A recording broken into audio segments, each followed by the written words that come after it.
ਪੁੱਛ ਲਈਏ ਨਾ ਵੀ ਤੁਸੀਂ ਸਰਕਾਰ ਨੂੰ ਟੈਕਸ ਦਿੰਦੇ ਹੋ, ਪਰ ਉਸ ਨੂੰ ਪਤਾ ਨਹੀਂਗਾ, ਉਹ ਕਹਿੰਦਾ ਮੈਂ ਤਾਂ ਟੈਕਸ ਨਹੀਂ ਦੇ ਰਿਹਾ। ਸਮਝਾਉਣਾ ਪੈਂਦਾ ਵੀ ਆਪਾਂ ਨੂੰ ਟੈਕਸ ਸ਼ੁਰੂ ਤੋਂ ਲੈ ਕੇ, ਜੇਕਰ ਆਪਾਂ ਘਰ ਦੇ ਨਿੱਜੀ ਛੋਟੀਆਂ ਮੋਟੀਆਂ ਚੀਜ਼ਾਂ ਖਰੀਦਦੇ ਹਾਂ, ਆਪਾਂ ਉਸ ਉੱਪਰ ਵੀ ਟੈਕਸ ਦੇ ਰਹੇ ਹਾਂ ਸਰਕਾਰ ਨੂੰ। ਚਾਹੇ ਖੰਡ ਹੈ, ਪੱਤੀ ਹੈ, ਘਿਓ ਹੈ, ਤੁਸੀਂ ਅੱਧਾ ਆਪਾਂ 10 ਰੁਪਏ ਦੇ ਕੇ ਸਰਕਾਰ ਨੂੰ ਤੇ 40 ਰੁਪਏ ਦਾ ਪੈਕਟ 50 ਰੁਪਏ ਦਾ ਲੈ ਕੇ ਆਉਂਦੇ ਆ।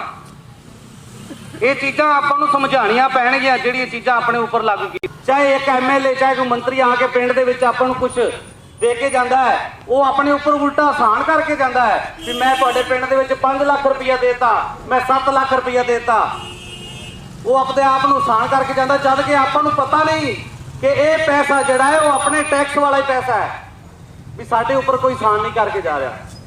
ਸੋ ਆਪਾਂ ਜੇ ਉਸ ਮੁੱਦੇ ਤੇ ਅੱਜ ਗੱਲਬਾਤ ਕਰ ਰਹੇ ਹਾਂ ਕਿ ਬੇਰੁਜ਼ਗਾਰੀ ਜਿਹੜੀ ਹੈ ਉਹ ਦਿਨੋਂ ਦਿਨ ਵੱਧ ਰਹੀ ਹੈ। ਕਿਸਾਨਾਂ ਦਾ ਮਸਲਾ ਬਹੁਤ ਗੰਭੀਰਤਾ ਦੇ ਨਾਲ ਜਿਹੜਾ ਉਹ ਵਿਚਾਰਨ ਦੀ ਜ਼ਰੂਰਤ ਹੈ। ਜੇ ਇਸ ਤਰ੍ਹਾਂ ਦੇ ਆਰਡੀਨੈਂਸ ਨਵੇਂ ਤੋਂ ਨਵੇਂ ਪਾਸ ਹੁੰਦੇ ਰਹੇ ਤਾਂ ਮੈਨੂੰ ਨਹੀਂ ਲੱਗਦਾ, ਜਿੱਥੋਂ ਤੱਕ ਮੇਰੀ ਸੋਚ ਹੈ, ਵੀ ਇਹ ਜਿਹੜੇ ਰਾਜਨੀਤਿਕ ਜਿਹੜੇ ਘਰਾਣੇ, ਕਾਰਪੋਰੇਟ ਘਰਾਣੇ ਹੈ, ਵੀ ਉਹ ਆਪਾਂ ਨੂੰ ਇੱਥੇ ਪੰਜਾਬ ਦੇ ਵਿੱਚ, ਇਸ ਦੇਸ਼ ਦੇ ਵਿੱਚ ਜੀਣ ਦੇਣਗੇ।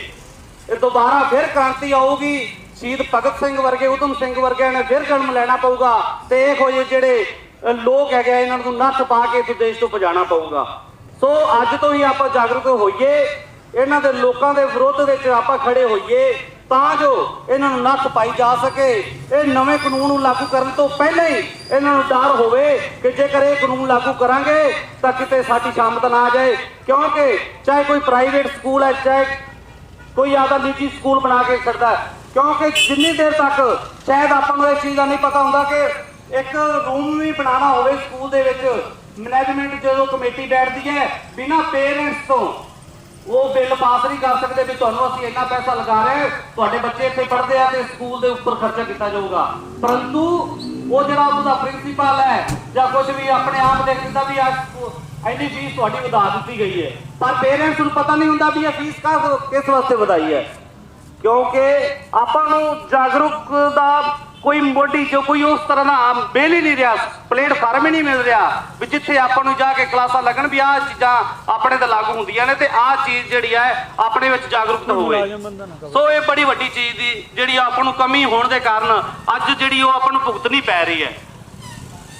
ਸੋ ਸਾਰੇ ਇੱਕੋ ਸੋਚ ਦੇ ਮਾਲਕ ਸਾਡੇ ਬਜ਼ੁਰਗ ਬੁੱਧੀਜੀਵੀ ਇੱਥੇ ਬੈਠੇ ਆ, ਕਿਉਂਕਿ ਸਾਡੀ ਲਾਈਨ ਜਿਹੜੀ ਹੈ ਅਧਿਆਪਕ ਲਾਈਨ ਹੈ। ਅਸੀਂ ਉਸ ਫੀਲਡ ਬਾਰੇ ਜ਼ਿਆਦਾ ਜਾਣਦੇ ਹਾਂ, ਕਿਉਂਕਿ ਤੁਹਾਨੂੰ ਦੱਸ ਦਈਏ ਕਿ ਇਹਨਾਂ ਸਰਕਾਰਾਂ ਨੇ ਸਾਡੇ ਨਾਲ ਵਾਅਦੇ ਕੀਤੇ ਸੀ ਵੀ ਘਰ ਘਰ ਨੌਕਰੀ ਜਿਹੜੀ ਉਹ ਦਿੱਤੀ ਜਾਊਗੀ।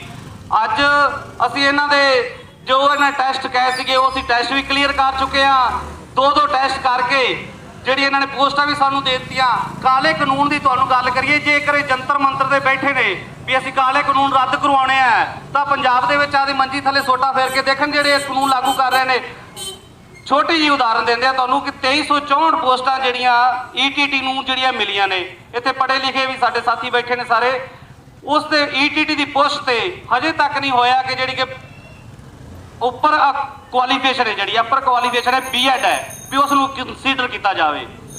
ਇਤਿਹਾਸ ਦੇ ਵਿੱਚ ਪਹਿਲੀ ਵਾਰੀ ਹੋ ਰਿਹਾ ਕਿ ਇਸ ਤਰ੍ਹਾਂ ਦਾ ਕਾਨੂੰਨ ਬਣਾ ਰਿਹਾ ਹੈ ਪੰਜਾਬ ਦੇ ਵਿੱਚ ਕਿ ਈਟੀਟੀ ਦੀ ਥਾਂ ਤੇ ਜਿਨ੍ਹਾਂ ਨੇ ਟ੍ਰੇਨਿੰਗ ਲਈ ਹੋਵੇ ਪਹਿਲੀ ਤੋਂ 5ਵੀਂ ਕਲਾਸ ਦੇ ਵਿੱਚ, ਜਿਨ੍ਹਾਂ ਨੇ ਪੜ੍ਹਾਉਣਾ ਹੋਵੇ ਉਹਨਾਂ ਦੀ ਥਾਂ ਤੇ ਬੀਐਡ ਨੂੰ ਕੰਸੀਡਰ ਕੀਤਾ ਜਾ ਰਿਹਾ, ਜਿਹੜੇ 6ਵੀਂ ਤੋਂ 10ਵੀਂ ਤੱਕ ਦੇ ਜਿਹੜੇ ਪੜ੍ਹਾਉਣ ਵਾਲੇ ਬੱਚਿਆਂ ਨੂੰ ਜਿਨ੍ਹਾਂ ਟ੍ਰੇਨਿੰਗ ਲਈ ਹੋਵੇ। ਸੋ ਉਸ ਦੀ ਜਿਹੜੇ ਕਿ ਅਸੀਂ ਵਿਰੋਧ ਦੇ ਵਿੱਚ ਆਦਾ ਹੱਕ ਲੈਣ ਵਾਸਤੇ ਅਸੀਂ ਡੀਸੀ ਦਫ਼ਤਰ ਦੇ ਬਾਹਰ ਜਿਹੜਾ ਧਰਨਾ ਲਗਾਇਆ ਹੋਇਆ ਹੈ ਵੀ ਸਾਡਾ ਹੱਕ ਹੈ ਜਿਹੜਾ ਉਹ ਈਟੀਟੀ ਨੂੰ ਜਿਹੜੀ ਤੁਸੀਂ ਸਾਨੂੰ ਟ੍ਰੇਨਿੰਗ ਦਿੱਤੀ ਹੈ ਉਹ ਸਾਨੂੰ ਦਿੱਤਾ ਜਾਵੇ। ਇਹ ਕੈਪਟਨ ਆਪ ਇੱਥੇ ਕਾਲੇ ਕਾਨੂੰਨ ਬਣਾ ਰਿਹਾ ਹੈ, ਰੁਜ਼ਗਾਰ ਦੇਣ ਤੋਂ ਬਾਹਰ ਕਰ ਰਿਹਾ ਹੈ, ਉਲਟਾ ਮੋਦੀ ਕੋਲ ਜਾ ਕੇ ਉੱਥੇ ਢੋਂਗ ਰਚ ਰਿਹਾ ਹੈ ਵੀ ਜਿਹੜੇ ਕਾਲੇ ਕਾਨੂੰਨ ਤੁਸੀਂ ਲਾਗੂ ਕੀਤੇ ਹੈ ਉਸ ਨੂੰ ਰੱਦ ਕਰੋ। ਸੋ ਅਸੀਂ ਸਾਰੇ ਵੀਰ ਭੈਣਾਂ ਨੂੰ ਇਹ ਬੇਨਤੀ ਕਰਨਾ ਚਾਹੁੰਦਾ, ਪਿੰਡਾਂ ਦੇ ਵਿੱਚ ਕਮੇਟੀਆਂ ਬਣਾਓ, ਪਿੰਡਾਂ ਦੇ ਵਿੱਚ ਜਿਹੜੇ ਸਾਡੇ ਨਹੀਂ ਪੜ੍ਹੇ ਲਿਖੇ ਹੋਏ ਲੋਕ ਉਹਨਾਂ ਨੂੰ ਜਾਗਰੂਕ ਕਰੋ, ਵੱਧ ਤੋਂ ਵੱਧ ਜਾਗਰੂਕ ਕਰੋ ਵੀ ਕੀ ਆਪਣੇ ਨਾਲ ਹੋ ਰਿਹਾ ਹੈ। ਅੱਗੇ ਆਓ, ਵਧੋ, ਜੇਕਰ ਆਪਾਂ ਪੰਜਾਬ ਨੂੰ, ਆਪਣੇ ਦੇਸ਼ ਨੂੰ ਜਾਗਰੂਕ ਕਰਨਾ ਤਾਂ। ਧੰਨਵਾਦ ਸਾਥੀਓ। ਜੇਕਰ ਕੋਈ ਗਲਤ ਬੋਲਿਆ ਜਿਹੜੇ ਅਸੀਂ ਮਨਜ਼ੂਰ ਲੋਕ ਹੈ, ਅਸੀਂ ਵੀ ਇਸ ਦੇ ਘੇਰੇ 'ਚ ਆ ਰਹੇ ਸਾਰੇ। ਇਹ ਜਿਹੜੇ ਕਾਲੇ ਕਾਨੂੰਨ ਨੇ ਉਹਨਾਂ ਦੀ ਆ ਰਹੇ ਨੇ, ਪਰ ਇਹਨਾਂ ਨੂੰ ਅਸਲ ਤਾਂ ਇਸ ਜਿਹੜੇ ਇਹ ਕਾਲੇ ਕਾਨੂੰਨ ਆਏ ਨੇ, ਮੇਰਾ ਖਿਆਲ ਆ ਵੀ ਇਹ ਸੁੱਤੇ ਪਏ ਤੇ ਬਹੁਤ ਸਦੀਆਂ ਤੋਂ ਇਹਨਾਂ ਨੂੰ ਜਗਾਉਣ ਵਾਸਤੇ ਆਏ ਨੇ, ਇਹਨਾਂ ਨੂੰ ਜਾਗਣਾ ਨਹੀਂ ਸੀ। ਇਹਨਾਂ ਦੀ ਲੁੱਟ ਐਂ ਹੋਈ ਜਾਣੀ ਸੀ। ਜੇ ਇੱਥੋਂ ਸਿੱਖ ਜਾਣਾ, ਸਬਕ ਸਿੱਖ ਜਾਣ ਇਹ, ਤਾਂ ਮੇਰਾ ਖਿਆਲ ਆ ਵੀ ਆਉਣ ਵਾਲੀਆਂ ਜਿਹੜੀਆਂ ਪੀੜ੍ਹੀਆਂ ਨੇ ਉਹ ਆਨੰਦ ਮਾਣਨਗੀਆਂ। ਆਨੰਦ ਕਿਉਂ ਮਾਣਨਗੀਆਂ? 85% ਲੋਕ ਨੇ ਜਿਹੜੇ ਮੂਲ ਨਿਵਾਸੀ ਨੇ, ਇਹ ਉਹ 15% ਲੋਕਾਂ ਦੇ ਹੱਥਾਂ ਵੱਲ, ਉਹਨਾਂ ਵੱਲ ਹੱਥ ਅੜਦੇ ਨੇ ਵੀ ਸਾਨੂੰ ਆਹ ਦੇ ਦਿਓ, ਆਹ ਦੇ ਦਿਓ। ਇਹਨਾਂ ਨੂੰ ਹੱਥ ਨਾ ਅੱਡਣੇ ਪੈਣ ਉਹਨਾਂ ਅੱਗੇ, ਕਿਉਂਕਿ ਇਹਨਾਂ ਦਾ ਦੇਸ਼ ਵੀ ਔਰ ਰਾਜ ਵੀ ਇਹਨਾਂ ਦਾ ਹੋਵੇ ਤੇ ਇਹੀ ਦੇਣ ਵਾਲੇ ਹੁਣ ਵੀ ਲਓ 15% ਜਿਹੜਾ ਤੁਸੀਂ ਮੰਗਦੇ ਹੋ ਅਸੀਂ ਦਿੰਦੇ ਹਾਂ ਤੁਹਾਨੂੰ, ਆਟਾ ਦਾਲਾਂ ਸਕੀਮਾਂ ਤੁਹਾਨੂੰ ਦਿੰਦੇ ਹਾਂ ਅਸੀਂ ਥੋੜ੍ਹੀਆਂ ਗੱਲਾਂ ਤੇ ਵਿਕਣ ਵਾਲੇ ਲੋਕ ਆ ਜਿਹੜੇ, ਉਹ ਦੋਸਤੋ ਦੇਸ਼ ਤੁਹਾਡਾ ਇਹ, ਉਹਨਾਂ ਦਾ ਦੇਸ਼ ਨਹੀਂ ਜਿਹੜੇ ਤੁਹਾਨੂੰ ਦਿੰਦੇ ਨੇ। ਤੁਹਾਡੇ ਦੇਸ਼ ਦੇ ਵਿੱਚੋਂ ਸੋਤੋਂ ਹੀ ਬਾਈ ਨੇ ਜਿਵੇਂ ਦੱਸਿਆ, ਸੋਤੋਂ ਹੀ ਲੁੱਟ ਕਰਕੇ ਤੁਹਾਡੇ ਟੈਕਸਾਂ ਦਾ ਉਹੀ ਆ ਕੇ ਤੁਹਾਡੇ ਤੇ ਇਹ ਜਿਹੜੇ ਹੈਗੇ ਆਪਾਂ ਬਾਦਲ ਕੇ ਕਹਿ ਦਈਏ, ਕੈਪਟਨ ਕੇ ਕਹਿ ਦਈਏ, ਇਹ ਵੀ ਕੋਨਾ ਡਾਂਡੀ ਬਾਨੀਆਂ ਦੀ ਨੇ। ਇਹ ਵੀ ਤਾਂ ਉਹਨਾਂ ਨਾਲ ਫੈਸਲਾ ਕਰ ਰਹੇ ਸੀ ਪਿੱਛੇ ਜਿਹੜਾ ਬਿਜਲੀ ਬੋਰਡ, ਬਿਜਲੀ ਦਾ ਸਿਸਟਮ ਸੀ, ਉਹਨਾਂ ਨੂੰ ਸਮਾ ਰਹੇ ਤੇ ਸਾਰੇ ਹੀ। ਇਹ ਜਿਹੜੇ ਸਿਸਟਮ ਨੇ ਕਿ ਨਾ, ਇਹ ਉਹਨਾਂ ਦੇ ਹੀ ਅੰਗ ਨੇ, ਇਹ ਤੁਹਾਡਾ ਨਹੀਂ। ਆ ਜਿਵੇਂ ਦੱਸਿਆ ਬਾਈ ਨੇ, ਉੱਥੇ ਤਾਂ ਲੜਾਈਆਂ ਲੜ ਰਹੇ ਨੇ, ਉੱਥੇ ਜਾ ਕੇ ਜੰਤਰ ਮੰਤਰ ਤੇ ਪਹਿਰਾ ਦੇ ਰੱਖਿਆ ਵੀ ਅਸੀਂ ਲੜਾਈ ਲੜ ਰਹੇ ਹਾਂ ਇਹ ਕਾਲੇ ਕਾਨੂੰਨਾਂ ਦੇ। ਇਹਨਾਂ ਦੇ ਦੇਖੋ ਆਹ ਕਹਿੰਦੇ ਮਹੀਨੇ ਹੋ ਗਏ, ਆ ਬੇਰੁਜ਼ਗਾਰ ਅਧਿਆਪਕ ਜਿਹੜੇ ਵਿਚਾਰੇ ਨਾਲੇ ਟੈਂਟ ਪਾਸ ਕਰੇ ਹੋਏ ਨੇ ਇਹਨਾਂ ਦੇ, ਉਹ ਫੇਰ ਵੀ ਇਹਨਾਂ ਦਾ ਸਾਰ ਨਹੀਂ ਲੈ ਰਹੇ। ਦੇਖੋ ਆਪਦੇ ਮੰਜੀ ਥੱਲੇ ਉਹ ਛੋਟਾ ਫੇਰਦੀ ਨਹੀਂ, ਕਿਉਂਕਿ ਪਤਾ ਹੀ ਨਹੀਂ ਲੱਗਦਾ। ਇਹ ਹੈ ਵੀ ਜੇਕਰ ਤੁਸੀਂ ਜਾਗਰਤ ਹੋ ਜਾਓਗੇ, ਇੱਕੋ ਹੀ ਦੋ ਹੀ ਸਿਸਟਮ ਇੱਥੇ ਲੋਕ ਚੱਲ ਰਹੇ ਨੇ, ਇੱਕ ਲੁੱਟੇ ਜਾਣ ਵਾਲਾ, ਇੱਕ ਲੁੱਟਣ ਵਾਲਾ। ਜੇ ਤੁਸੀਂ ਲੁੱਟੇ ਜਾਣ ਵਾਲੇ ਇਕੱਠੇ ਹੋ ਜਾਓਗੇ ਨਾ, ਇਹਨਾਂ ਨੂੰ ਭਾਜਣਾ ਪੈ ਜਾਣਗੀਆਂ। ਜਿਹੜਾ ਆਉਣ ਵਾਲਾ ਸਮਾਂ ਉਹ ਤੁਹਾਡੇ ਵਾਸਤੇ ਬਹੁਤ ਚੰਗਾ ਹੋਊਗਾ। ਇਕੱਠਾ ਹੋਣ ਦੀ ਜ਼ਰੂਰਤ ਹੈ। ਮੇਰਾ ਖਿਆਲ ਹੈ ਵੀ ਆਹ ਜਿਹੜਾ ਚੱਲ ਰਿਹਾ ਹੈ ਮਜ਼ਦੂਰਾਂ ਦਾ ਧਰਨਾ, ਇਹਦੇ ਵਿੱਚ ਸਭ ਨੂੰ ਸਾਨੂੰ ਜਿੰਨਾ ਵੀ ਬਣਦਾ ਯੋਗਦਾਨ ਹੈ ਇਹਦੇ ਉੱਤੇ ਪਾਉਣਾ ਚਾਹੀਦਾ, ਕਿਉਂਕਿ ਕਿਸਾਨੀ ਬਚਦੀ ਹੈ। ਉਹ ਇਕੱਲੀ ਕਿਸਾਨੀ ਨਹੀਂ, ਕਿਰਤ ਕਾਨੂੰਨ ਵੀ ਇਹਦੇ ਨਾਲ ਹੀ ਹੈ, ਉਹ ਵੀ ਤਾਂ ਆ ਗਿਆ। ਉਹ 'ਤੇ ਕਿਹੜਾ ਕੋਈ ਉਹ ਹੋਇਆ ਪਹਿਲਾਂ, ਜਿਵੇਂ NRC ਹੋਰ ਕਈ ਜਿਹੜੇ ਆ ਜਿਹੜਾ ਮਸ਼ੀਨ EVM ਦਾ। ਦੋਸਤੋ ਮੈਂ ਕਿਸਾਨਾਂ ਨੂੰ ਇਹ ਬੇਨਤੀ ਕਈ ਦਫੇ ਕਰੀ ਹੈ ਵੀ EVM ਦਾ ਵੀ ਤੁਸੀਂ ਜੇ ਵਿੱਚ ਜੋੜ ਲਓ ਕਿ ਨਾ, ਤਾਂ ਗਾਹਾਂ ਵਾਲਾ ਤੁਹਾਡਾ ਭਵਿੱਖ ਹੈ ਉਹ ਠੀਕ ਹੋ ਜੂ। ਜੇ ਇਹ ਕਾਲੇ ਕਾਨੂੰਨ ਅਸੀਂ ਵਾਪਸ ਕਰਾ ਵੀ ਲੈਂਦੇ ਆ, ਉਹ ਤੁਹਾਡੇ ਤੇ ਫੇਰ ਵੀ ਕੁਹਾੜਾ ਚੱਲਦੇ ਹੀ ਰਹਿਣਾ। ਤੁਸੀਂ ਗੁਲਾਮ ਉਹਨਾਂ ਦੀ ਰਹਿਣਾ, ਉਹਨਾਂ ਨੇ ਮਸ਼ੀਨਾਂ 'ਚ ਹੀ ਕਰਨਾ ਕੰਮ। ਤੁਸੀਂ ਜਿੰਨੀਆਂ ਮਰਜ਼ੀ ਭਕਾਈਆਂ ਕਰੀ ਜਾਓ, ਤੁਹਾਨੂੰ ਨਹੀਂ ਆਉਣ ਦੇਣਾ ਉਹਨਾਂ ਨੇ। EVM ਖਤਮ ਹੋ ਜਾਂਦੀ ਹੈ ਤਾਂ ਦੋਸਤੋ ਰਾਜ ਸਾਡਾ ਹੋਊਗਾ। ਤੇ ਸਾਨੂੰ ਇੱਥੋਂ ਇੱਕ ਜਾਗਰਤ ਹੋਣਾ ਚਾਹੀਦਾ, ਜੋ ਸਾਡੇ ਜਾਣੀ ਕਿ ਕਾਨੂੰਨ ਸਾਰੇ ਬਾਬਾ ਸਾਹਿਬ ਭੀਮ ਰਾਓ ਅੰਬੇਡਕਰ ਜੀ ਨੇ ਲੈ ਕੇ ਦਿੱਤੇ ਤੇ ਜਾਂ ਬਣਾਏ ਤੇ, ਉਹਨਾਂ ਨੇ ਬਣਾਏ ਤੇ ਲੈ ਕੇ ਤਾਂ ਕਿਹਨੇ ਦਿੱਤੇ ਨੇ, ਪਰ ਉਹਨਾਂ ਨੇ ਦਿੱਤੇ ਤੇ ਸਾਨੂੰ ਬਣਾ ਕੇ ਉਹਨਾਂ ਕਾਨੂੰਨਾਂ ਨੂੰ। ਦੋਸਤੋ ਮੈਂ ਤਾਂ ਕਹਿੰਦਾ ਉਹ ਮਾਂ ਦਾ ਪੁੱਤ ਸ਼ੇਰ ਕਿਹਾ ਜਾਂ ਬੱਬਰ ਸ਼ੇਰ ਸੀ ਜਿਹਨੇ ਉਹ ਕਰਕੇ ਦਿਖਾਇਆ, ਜਿਹੜਾ ਤਕਰੀਬਨ ਅੱਜ ਨਾ ਹੀ ਕਿਸੇ ਦੇਵੀ ਦੇਵਤੇ ਨੇ ਨਾ ਹੀ ਕਿਸੇ ਪੀਰ ਪਕੰਬਰ ਨੇ ਉਹ ਨਹੀਂ ਕਰਿਆ ਜਿਹੜਾ ਬਾਬਾ ਸਾਹਿਬ ਭੀਮ ਰਾਓ ਅੰਬੇਡਕਰ ਜੀ ਨੇ ਦਿਖਾਇਆ, ਕਰਕੇ ਦਿਖਾਇਆ। ਉਹ ਕੀ ਪ੍ਰਤੱਖ ਹੈ। ਉਹਦੇ ਜਿਹੜੇ ਹੱਥ ਦੇਖੋ ਕਾਲੇ ਕਾਨੂੰਨ ਨੇ, ਉਹ ਜਿਹੜਾ ਦਰਖਤ ਹੈ ਕਿ ਨਾ ਸੰਵਿਧਾਨ, ਉਹਨੂੰ ਸਾਂਝਿਆ ਜਾ ਰਿਹਾ ਦਿਨ ਪਰ ਦਿਨ। ਦੋਸਤੋ ਜੇ ਸੰਵਿਧਾਨ ਬਚ ਜਾਂਦਾ ਤਾਂ ਤੁਸੀਂ ਬਚੋਗੇ, ਨਹੀਂ ਮਲੀਆਂ ਮੇਟ ਕਰ ਦੇਣਗੇ। ਇਕਜੁੱਟ ਹੋ ਕੇ ਜੇ ਪੈ ਜਾਈਏ ਦੋਸਤੋ, ਇਹਨਾਂ ਦਾ ਭਾਜੜਾ ਪਾ ਦਾਂਗੇ। ਇਹ 15% ਦੀ ਕੀ ਹੋਇਆ, ਪਰ ਇਕੱਠੇ ਹੋਣ ਦੀ ਜ਼ਰੂਰਤ ਹੈ। ਆ ਭਾਈ ਨੇ ਇੱਕ ਆਪਣੇ ਬੋਲਿਆ ਫੜ ਹਾਂਜੀ, ਇਹਨਾਂ ਨੇ ਦੱਸਿਆ ਭਾਈ ਨੇ ਵੀ ਸਾਨੂੰ ਕਿਉਂ ਲੋੜ ਬਣਦੀ ਹੈ ਇਕੱਠੇ ਹੋਣ ਦੀ। ਦੋਸਤੋ ਜਿਹੜੀਆਂ ਸਾਡੇ ਤੇ ਇਹਨਾਂ ਦੀਆਂ ਬਾਰ-ਬਾਰ ਗੁੰਝੀਆਂ ਚਾਲਾਂ ਦੇ ਕਾਰਨ ਅਸੀਂ ਲੋਕ, ਸਾਡੇ ਵਿੱਚੋਂ ਇੱਕ ਕ੍ਰਾਂਤੀਕਾਰੀ ਲੋਕ, ਇੱਕ ਸੋਚਦੇ ਲੋਕਾਂ ਦੇ ਵਿੱਚੋਂ ਹੀ ਪੈਦਾ ਹੋ ਜਾਂਦੇ ਨੇ, ਉਹਨਾਂ ਦੀ ਬੋਲੀ ਬੋਲਣ ਲੱਗ ਜਾਂਦੇ ਨੇ ਵੀ ਸਾਡੇ ਜਿਹੜੇ ਅਸੀਂ ਲੋਕ ਹੈ ਅਸੀਂ ਉਹਨਾਂ ਦੀ ਬੋਲੀ ਬੋਲਣ ਲੱਗ ਜਾਂਦੇ ਹਾਂ। ਘਰਾਂ ਦੀ ਸਾਨੂੰ ਉਹ ਬੋਲੀ ਨਹੀਂ ਬੋਲਣੀ ਚਾਹੀਦੀ। ਕਿਉਂਕਿ ਉਹ ਤੁਹਾਡੇ ਵਾਸਤੇ ਪਹਿਲਾਂ ਤਾਂ ਤੁਹਾਨੂੰ ਉਹ ਜਿਵੇਂ ਵੋਟਾਂ ਸਮੇਂ ਹੁੰਦਾ ਕਿਸੇ ਨੂੰ ਦਾਰੂ ਦੀ ਘੁੱਟ, ਕਿਸੇ ਨੂੰ ਭੁੱਕੀ, ਕਿਸੇ ਨੂੰ ਮਾੜਾ ਮੋਟਾ ਦਵੇ ਲਾ ਲਿਆ, ਉਹ ਦੋਸਤੋ 5 ਸਾਲ ਫਿਰ ਉਹਨਾਂ ਦੇ ਘਰਾਂ 'ਚ ਗੁਲਾਮੀ ਕਰ ਦਿਓ। ਜੇ ਜਾਣਦੇ ਹੋ ਸਰਦਾਰ ਭਾਈ ਮੰਤਰੀ ਸਾਹਿਬ ਤਾਂ MLA ਘਰ ਆਏ ਨਹੀਂ ਗਏ, ਤੁਹਾਨੂੰ ਘਰੋਂ ਬਾਹਰ ਹੀ ਕੱਢਿਆ ਜਾਂਦਾ। ਆਈਆਂ ਜਿਹੜੀਆਂ ਗੱਲਾਂ ਨੇ ਨਿੱਕੀਆਂ ਨਿੱਕੀਆਂ ਉੱਤੇ ਕਰਾ ਆਪਦੀ ਜ਼ਮੀਰ ਨੂੰ ਜਿਉਂਦੇ ਰੱਖੋ। ਇਨਸਾਨ ਜ਼ਮੀਰ ਦੇ ਨਾਲ ਜਿਉਂਦਾ, ਸਰੀਰ ਦੇ ਨਾਲ ਨਹੀਂ। ਆਹ ਚਿਹਰੇ ਉੱਤੇ ਇੱਕ ਮੈਂ ਕੱਲ ਸੁਣਿਆ ਗੁਰਨਾਮ ਸਿੰਘ ਮੁਕਤਸਰ ਜੀ ਦਾ, ਕਹਿੰਦਾ ਸਾਡੀਆਂ ਜਿਹੜੀਆਂ ਸ਼ਕਲਾਂ ਨੇ ਇਹ ਤਾਂ ਬਹੁਤ ਦੇਖਣ ਨੂੰ ਸੋਹਣੀਆਂ ਲੱਗਦੀਆਂ ਨੇ, ਪਰ ਅਕਲਾਂ ਨਹੀਂ ਸਾਡੇ ਚਾਹੀਦੀਆਂ। ਅਕਲਾਂ ਸਾਡੀਆਂ ਖਤਮ ਨੇ। ਜਿੰਨਾ ਚਿਰ ਤੁਹਾਡੀ ਅਕਲ ਨਹੀਂ ਕਿਹਨਾਂ ਕੰਮ ਕਰਦੀ ਤੁਸੀਂ ਦੋਸਤੋ ਗੁਲਾਮੇ ਰਹੋਗੇ। ਪਰ ਅੱਜ ਜਿਹੜਾ ਸਮਾਂ ਆਹ ਤੁਹਾਡੇ ਮੂੰਹ ਤੇ ਜਿਹੜਾ ਚਪੇੜਕਣਾ ਮੋਦੀ ਉਰਾਂ ਨੇ ਮਾਰਿਆ, ਪਰ ਇਹ ਤੋਂ ਜਾਗ ਜੋ, ਨਹੀਂ ਤੁਹਾਡਾ ਮਲੀਆ ਮੇਟ ਕਰ ਦੇਣਗੇ। ਐਨੇ ਹੀ ਕਹਿਣਾ ਹੋਇਆ, ਜੈ ਜਨਤਾ, ਜੈ ਸੰਘਰਸ਼, ਜਿੱਤ ਲੜਨ ਵਾਲੇ ਲੋਕਾਂ ਦੀ, ਜੈ ਭੀਮ, ਜੈ ਭਾਰਤ। ਸਰਦਾਰ ਕਰਨੈਲ ਸਿੰਘ ਢੀਂਡੋਵਾਲ ਬਹੁਜਨ ਮੁਕਤੀ ਪਾਰਟੀ ਦੇ ਸੈਂਟਰ ਅੱਜ ਸੰਗਰੂਰ ਦੇ ਵਿੱਚ ਜ਼ਿਲ੍ਹਾ ਲੈਵਲ ਦਾ ਧਰਨਾ EVM ਦੇ ਖਿਲਾਫ ਤੇ ਕਿਸਾਨਾਂ ਦੇ ਜਿਹੜੇ ਸੰਬੰਧ ਵਿੱਚ ਬਿੱਲ ਨਹੀਂ ਉਹ ਕਾਨੂੰਨ ਬਣਾ ਚੁੱਕਿਆ। ਬਿੱਲ ਨਹੀਂ ਕਹਿਣਾ ਫਿਰ, ਕਿਉਂਕਿ ਅਸੀਂ ਬਿੱਲ ਤਾਂ ਉਦੋਂ ਸੀ ਜਿੰਨਾ ਚਿਰ ਪਾਰਲੀਮੈਂਟ ਪਾਸ ਨਹੀਂ ਕਰਦੀ। ਦੋਨਾਂ ਰਾਜ ਸਭਾ ਲੋਕ ਸਭਾ ਨੇ ਕਹਿੰਦੇ ਹੁਣ ਕਾਨੂੰਨ ਬਣ ਚੁੱਕੇ ਆ। ਪੱਕਾ ਰਾਸ਼ਟਰਪਤੀ ਦੀ ਮੋਹਰ ਲਾਗੀ ਦਸਤਖਤ ਹੋ ਗਏ, ਉਹ ਕਾਨੂੰਨ ਬਣ ਚੁੱਕਿਆ। ਹੁਣ ਆਰਡੀਐਂਸ ਨਹੀਂ ਰਿਹਾ, ਆਰਡੀਐਂਸ ਤੋਂ ਬਾਅਦ ਬਿੱਲ ਆਇਆ, ਬਿੱਲ ਤੋਂ ਬਾਅਦ ਉਹਨੇ ਉਹ ਹੁਣ ਕਾਨੂੰਨ ਬਣ ਚੁੱਕਿਆ। ਉਹ ਸਾਡੇ ਸੰਵਿਧਾਨ ਦਾ ਇੱਕ ਅਟੈਚ ਹੋ ਗਿਆ ਨਾਲ। ਸੰਵਿਧਾਨ ਦੇ ਲਾਸਟ ਵਿੱਚ ਜਿਹੜੇ ਬਿੱਲ ਬਣਦੇ ਨੇ ਨਾ, ਉਹ ਸੰਵਿਧਾਨ ਦੀ ਅਮੈਂਡਮੈਂਟ ਹੁੰਦੀ ਆ ਜਾਂ ਕੋਈ ਹੋਰ ਹੁੰਦਾ, ਉਹ ਸਾਰੇ ਉਹਦੇ ਨਾਲ ਅਟੈਚ ਹੋ ਗਏ। ਹੁਣ ਉਹ ਕਾਨੂੰਨ ਬਣ ਚੁੱਕਿਆ ਪਰਮਾਨੈਂਟ। ਉਸ ਕਾਨੂੰਨ ਨੂੰ ਆਪਾਂ ਸਾਰੇ ਇੰਡੀਆ ਲੈਵਲ ਤੋਂ, ਪੰਜਾਬ ਲੈਵਲ ਤੋਂ ਕਿਸਾਨਾਂ ਨੇ ਸ਼ੁਰੂਆਤ ਕੀਤੀ ਹੈ ਤੇ ਮਜ਼ਦੂਰਾਂ ਨੂੰ ਸਾਰਿਆਂ ਨੂੰ ਨਾਲ ਕੋਸ਼ਿਸ਼ ਕਰੀ ਆ ਵੀ ਮਜ਼ਦੂਰ ਵੀ ਨਾਲ, ਕਿਉਂਕਿ ਜਿਹੜਾ ਲੇਬਰ ਲਾ ਐਕਟ ਹੈ ਉਹ ਮਜ਼ਦੂਰਾਂ ਨੂੰ ਪ੍ਰਭਾਵਿਤ ਕਰਦਾ ਪੂਰੀ ਤਰ੍ਹਾਂ। ਜਿਹੜੇ ਮੁਲਾਜ਼ਮ ਨੇ ਨਾ, ਜਿਹੜੇ ਮੁਲਾਜ਼ਮ ਨੇ, ਸਰਕਾਰੀ ਮੁਲਾਜ਼ਮ ਨੇ, ਆ ਅਪ੍ਰੈਲ ਤੋਂ ਦੇਖੋ 12 ਘੰਟੇ ਦੀ ਡਿਊਟੀ ਚੱਲ ਰਹੀ ਆਉਣੀ ਹੈ ਤੁਹਾਡੇ ਤੇ।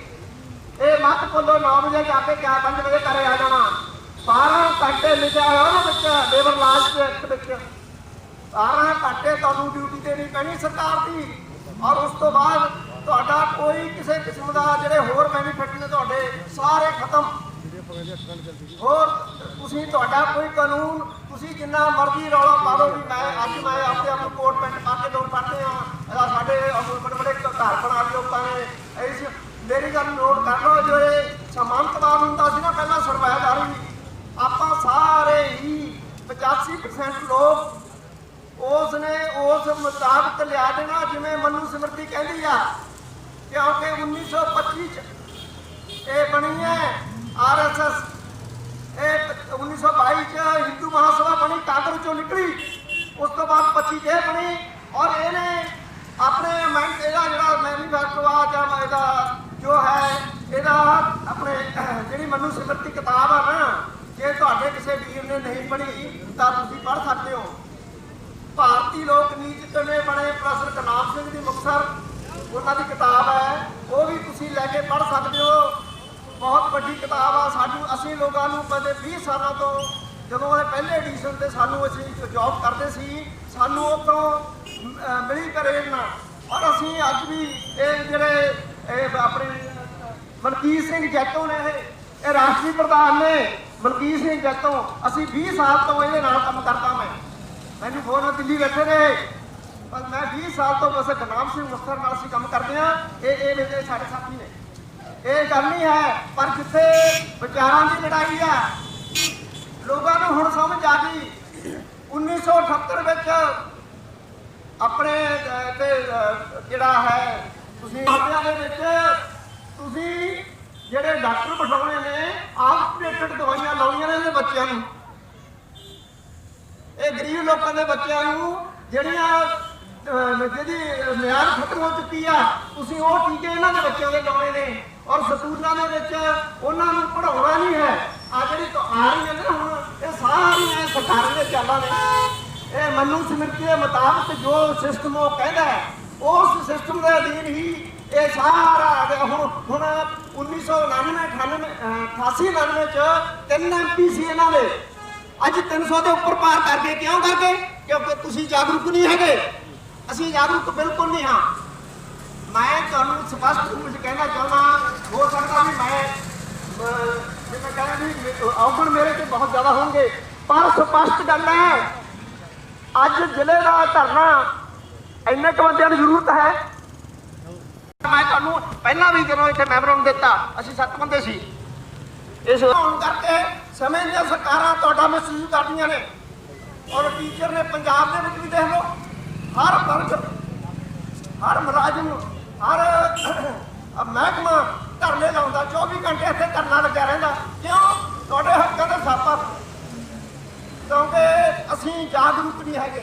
ਜਦੋਂ ਅਸੀਂ ਜਾਗਰੂਕ ਹੋ ਗਏ ਉਦੋਂ ਇਹ ਸਰਕਾਰਾਂ ਦੀ ਸੰਘੀ ਨੱਪ ਲਈ ਜਾਏਗੀ, ਉਹ ਡਰਨਗੀਆਂ ਸਰਕਾਰਾਂ ਵੀ ਇਹ ਆ ਨਾ ਕਰਦੇ, ਉਹ ਜਾਣਦੇ ਨੇ। ਜਿਹੜਾ ਅਣਜਾਣ ਬੰਦਾ ਨਾ, ਜਦੋਂ ਉਹ ਅਣਜਾਣ ਹੈ ਉਦੋਂ ਤੱਕ ਉਹਦਾ ਮੈਨੂਪੂਲੇਟ ਹੁੰਦਾ। EVM ਦਾ ਮੈਨੂਪੂਲੇਟ, EVM ਜਿਹੜੇ ਦੇਸ਼ਾਂ ਨੇ ਸ਼ੁਰੂ ਕਰੀ ਸੀ ਉਹਨਾਂ ਦੇਸ਼ਾਂ ਵਿੱਚ ਬਹਿਰ ਹੋ ਚੁੱਕੀ ਹੈ।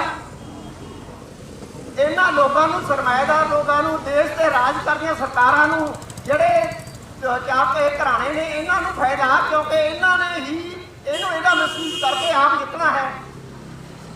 ਅਸੀਂ ਇਹ ਤੋਂ ਮੰਗ ਕਰਦੇ ਹਾਂ ਪਲੇਟਫਾਰਮ ਤੋਂ ਵੀ EVM ਬੈਨ ਕਰਕੇ ਆਪਣੇ ਬੈਲਟ ਪੇਪਰ ਰਾਹੀਂ ਇਹਦੀ ਚੋਣ ਹੋਣੀ ਚਾਹੀਦੀ। ਸਾਡੀ ਸਾਰੀ ਕਿਸਮ ਦੀ, ਕਿਤੇ ਵੀ ਪੰਚਾਇਤ ਤੱਕ ਵੀ ਚੋਣ ਇਹਦੇ ਬੈਲਟ ਪੇਪਰ ਦੀ ਹੋਣੀ ਚਾਹੀਦੀ, ਕੋਈ ਪ੍ਰੋਬਲਮ ਨਹੀਂ ਹੈ। ਔਰ ਬਾਕੀ ਜਿਹੜੀਆਂ ਹੈਗੀਆਂ ਸਾਡੀਆਂ ਆਰਗੇਨਾਈਜੇਸ਼ਨਾਂ ਨੇ, ਹੁਣ ਆਪਣੇ ਦਿੱਲੀ ਦੇ ਵਿੱਚ ਕਿਸਾਨ ਦੇ ਕਿੰਨਾ ਚਿਰ ਤੋਂ ਪਹਿਲਾਂ ਇੱਥੇ ਪੰਜਾਬ ਦੇ ਵਿੱਚ ਧਰਨੇ ਲੱਗੇ ਨੇ, ਕਿਉਂਕਿ ਜਬੀ ਬਣਨ ਲੱਗੇ ਤਵੀ ਰੋਸ ਜਾਗੇ। ਜਦੋਂ ਪਤਾ ਲੱਗ ਗਿਆ ਨਾ ਵੀ ਸਾਡੇ ਸਿਰ ਤੇ ਆ ਪਈ, ਉਦੋਂ ਜਾਂਦਾ ਹੈਗਾ।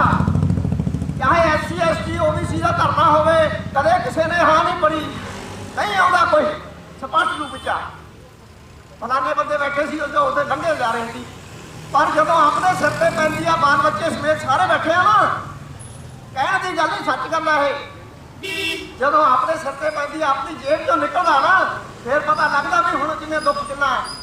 ਅਸੀਂ 5000 ਸਾਲ ਤੋਂ ਸਾਨੂੰ ਕੀ ਆਲਾ ਮਹਾਰਾਜ ਅਸ਼ੋਕ ਮਹਾਰਾਜ ਦੇ ਰਾਜ ਭਾਗ ਤੋਂ ਬਾਅਦ ਫਿਤਰਤ ਨੂੰ ਇਹਨਾਂ ਨੇ ਕਤਲ ਕਰ ਦਿੱਤਾ, ਤੇ ਉਹਦੇ ਬਾਅਦ ਸਿੰਘ ਵੰਸ਼ ਦਾ ਰਾਜ ਸ਼ੁਰੂ ਹੋ ਗਿਆ, ਤੇ ਉਹ ਸਿੰਘ ਵੰਸ਼ ਦੇ ਰਾਜ ਦੇ ਮੰਨੂ ਸਿਮਰਤੀ ਲਾਗੂ ਹੋ ਗਈ। ਮਿੱਤਰੋ, 1-1 ਲੱਖ ਮੋਦੀ ਨੂੰ 100 ਸੋਨੇ ਦੀਆਂ ਮੋਹਰਾਂ ਦੇ ਮੋਦੀ ਦਾ ਗਲ ਕੱਟ ਕੇ ਦਰਿਆ 'ਚ, ਔਰ 100 ਆਪਣੇ ਮੋਹਰਾਂ ਸੋਨੇ ਦੀਆਂ ਉਹਨੂੰ ਦਿੱਤਾ ਜਾਂਦਾ ਸੀ।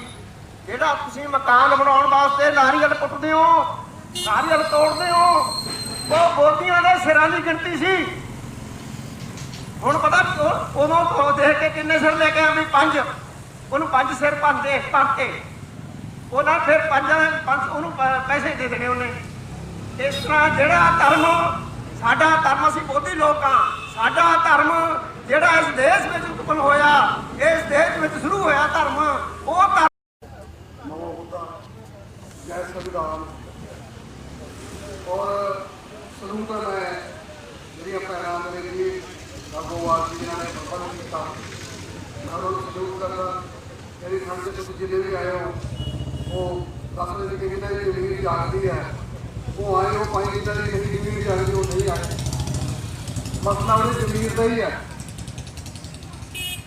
ਅਸੀਂ 25 ਸਾਲ 30 ਸਾਲ ਪਹਿਲਾਂ ਬਾਉਂਸਰ 'ਚ ਕੰਮ ਕੀਤਾ ਹੈ, ਕਿਉਂਕਿ ਬਾਉਂਸਰ ਜਿਹੜੀ ਹੈ ਉਹ ਇੱਕ ਵਿਚਾਰਧਾਰਾ ਹੈ। ਬਾਬਾ ਸਾਹਿਬ ਦੀ, ਜੋਤੀਰਾਓ ਫੁਲੇ ਜੀ ਦੀ, ਰਾਮਾ ਸਾਹਿਬ ਪੈਰੀਅਰ ਦੀ ਇੱਕ ਵਿਚਾਰਧਾਰਾ ਹੈ, ਉਹਨੂੰ ਬਾਉਂਸਰ ਕਹਿੰਦੇ ਨੇ। ਸੋ ਅਸੀਂ ਉਦੋਂ ਗੱਲ ਕਰਿਆ ਕਰਦੇ ਸੀਗੇ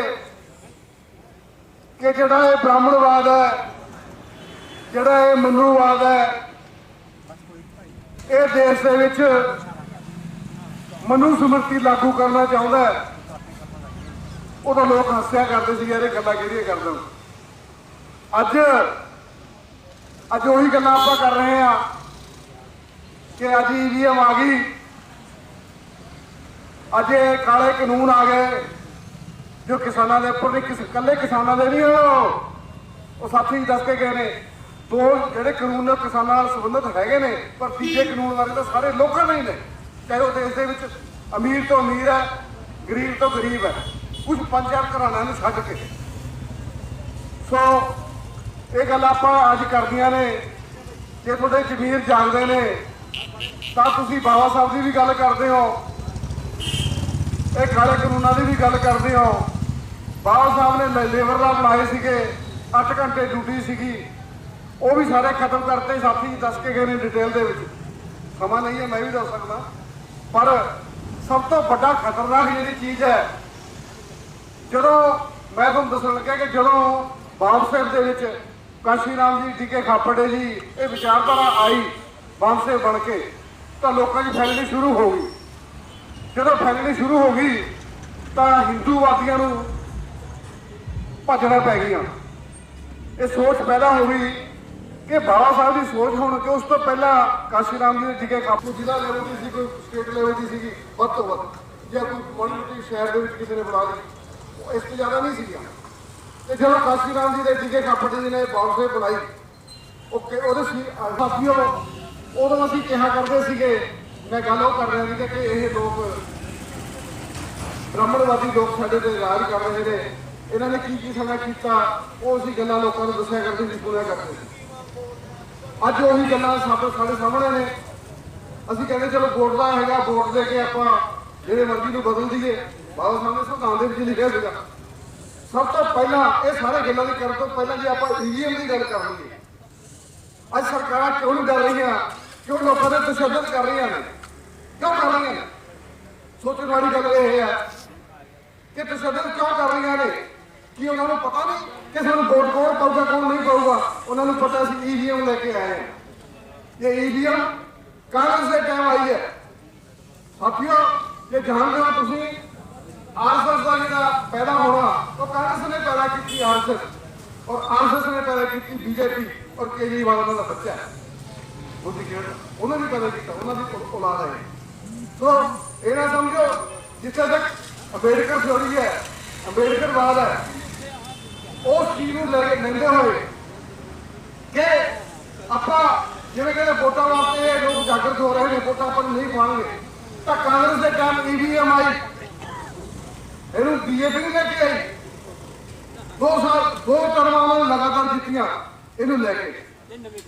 ਬੀਜੇਪੀ ਵਾਲੇ ਕਹਿੰਦੇ ਸੀ, ਬੀਜੇਪੀ ਨੇ ਰੌਲਾ ਪਾਇਆ ਕਰਦੇ ਸੀਗੇ ਕਿ ਈਵੀਐਮ ਬੰਦ ਕਰੋ, ਜਦੋਂ ਨਹੀਂ ਪਾਵਰ ਤੇ ਸੀਗੇ। ਉਹ ਫਿਰ ਇਹਨਾਂ ਦਾ ਸਮਝੌਤਾ ਹੋਇਆ ਕਾਂਗਰਸ ਤੇ ਬੀਜੇਪੀ, ਕਿਉਂਕਿ ਦੋਨੇ ਬ੍ਰਹਮਵਾਦੀ ਸੋਚ ਦੀਆਂ ਪਾਰਟੀਆਂ ਨੇ ਕਿ ਤੁਸੀਂ 2 ਟਰਮਾਂ ਜਿੱਤ ਲਈਆਂ, ਹੁਣ ਸਾਨੂੰ ਜਿੱਤ ਲੈਣ ਦਿਓ। ਇਹ ਆਪਾਂ ਲੋਕਾਂ ਨੂੰ ਜਦਾਉਣ ਨੂੰ ਕਹਿਣਗੇ, ਭਾਵੇਂ ਹੁਣ ਇਹ ਅਮਰਿੰਦਰ ਉੱਥੇ ਜਾ ਕੇ ਧਰਨੇ ਲਾਉਂਦਾ, ਇਹ ਸਭ ਰਲੇ ਹੋਏ ਨੇ, ਸਭ ਸਾਥੀ ਦੱਸ ਕੇ ਗਏ ਨੇ ਆਪਾਂ। ਤਾਂ ਉਦੋਂ ਉਹਨਾਂ ਨੇ ਈਵੀਐਮ ਦਾ ਜਿਹੜਾ ਹੈਗਾ 2 ਸਾਲ ਇਹਨੇ ਕਰ ਲਈ, 2 ਸਾਲ ਉਹ ਚਲਾ ਗਏ, ਦੋ ਟਰਮਾਂ, ਜਾਂ 10 ਸਾਲ ਉਹ ਕਰਕੇ 10 ਸਾਲ ਉਹ ਕਰਕੇ। ਹੁਣ ਤੀਸਰੀ ਟਰਮ ਜਿਹੜੀ ਹੈਗੀ ਹੈ, ਬੀਜੇਪੀ ਕਹਿੰਦੀ ਮੈਂ ਤੀਜੀ ਵਾਰੀ ਇਹਨਾਂ ਨੂੰ ਆਉਣ ਹੀ ਨਹੀਂ ਦੇਣਾ। ਕਿਉਂ ਨਹੀਂ ਆਉਣ ਦੇਣਾ?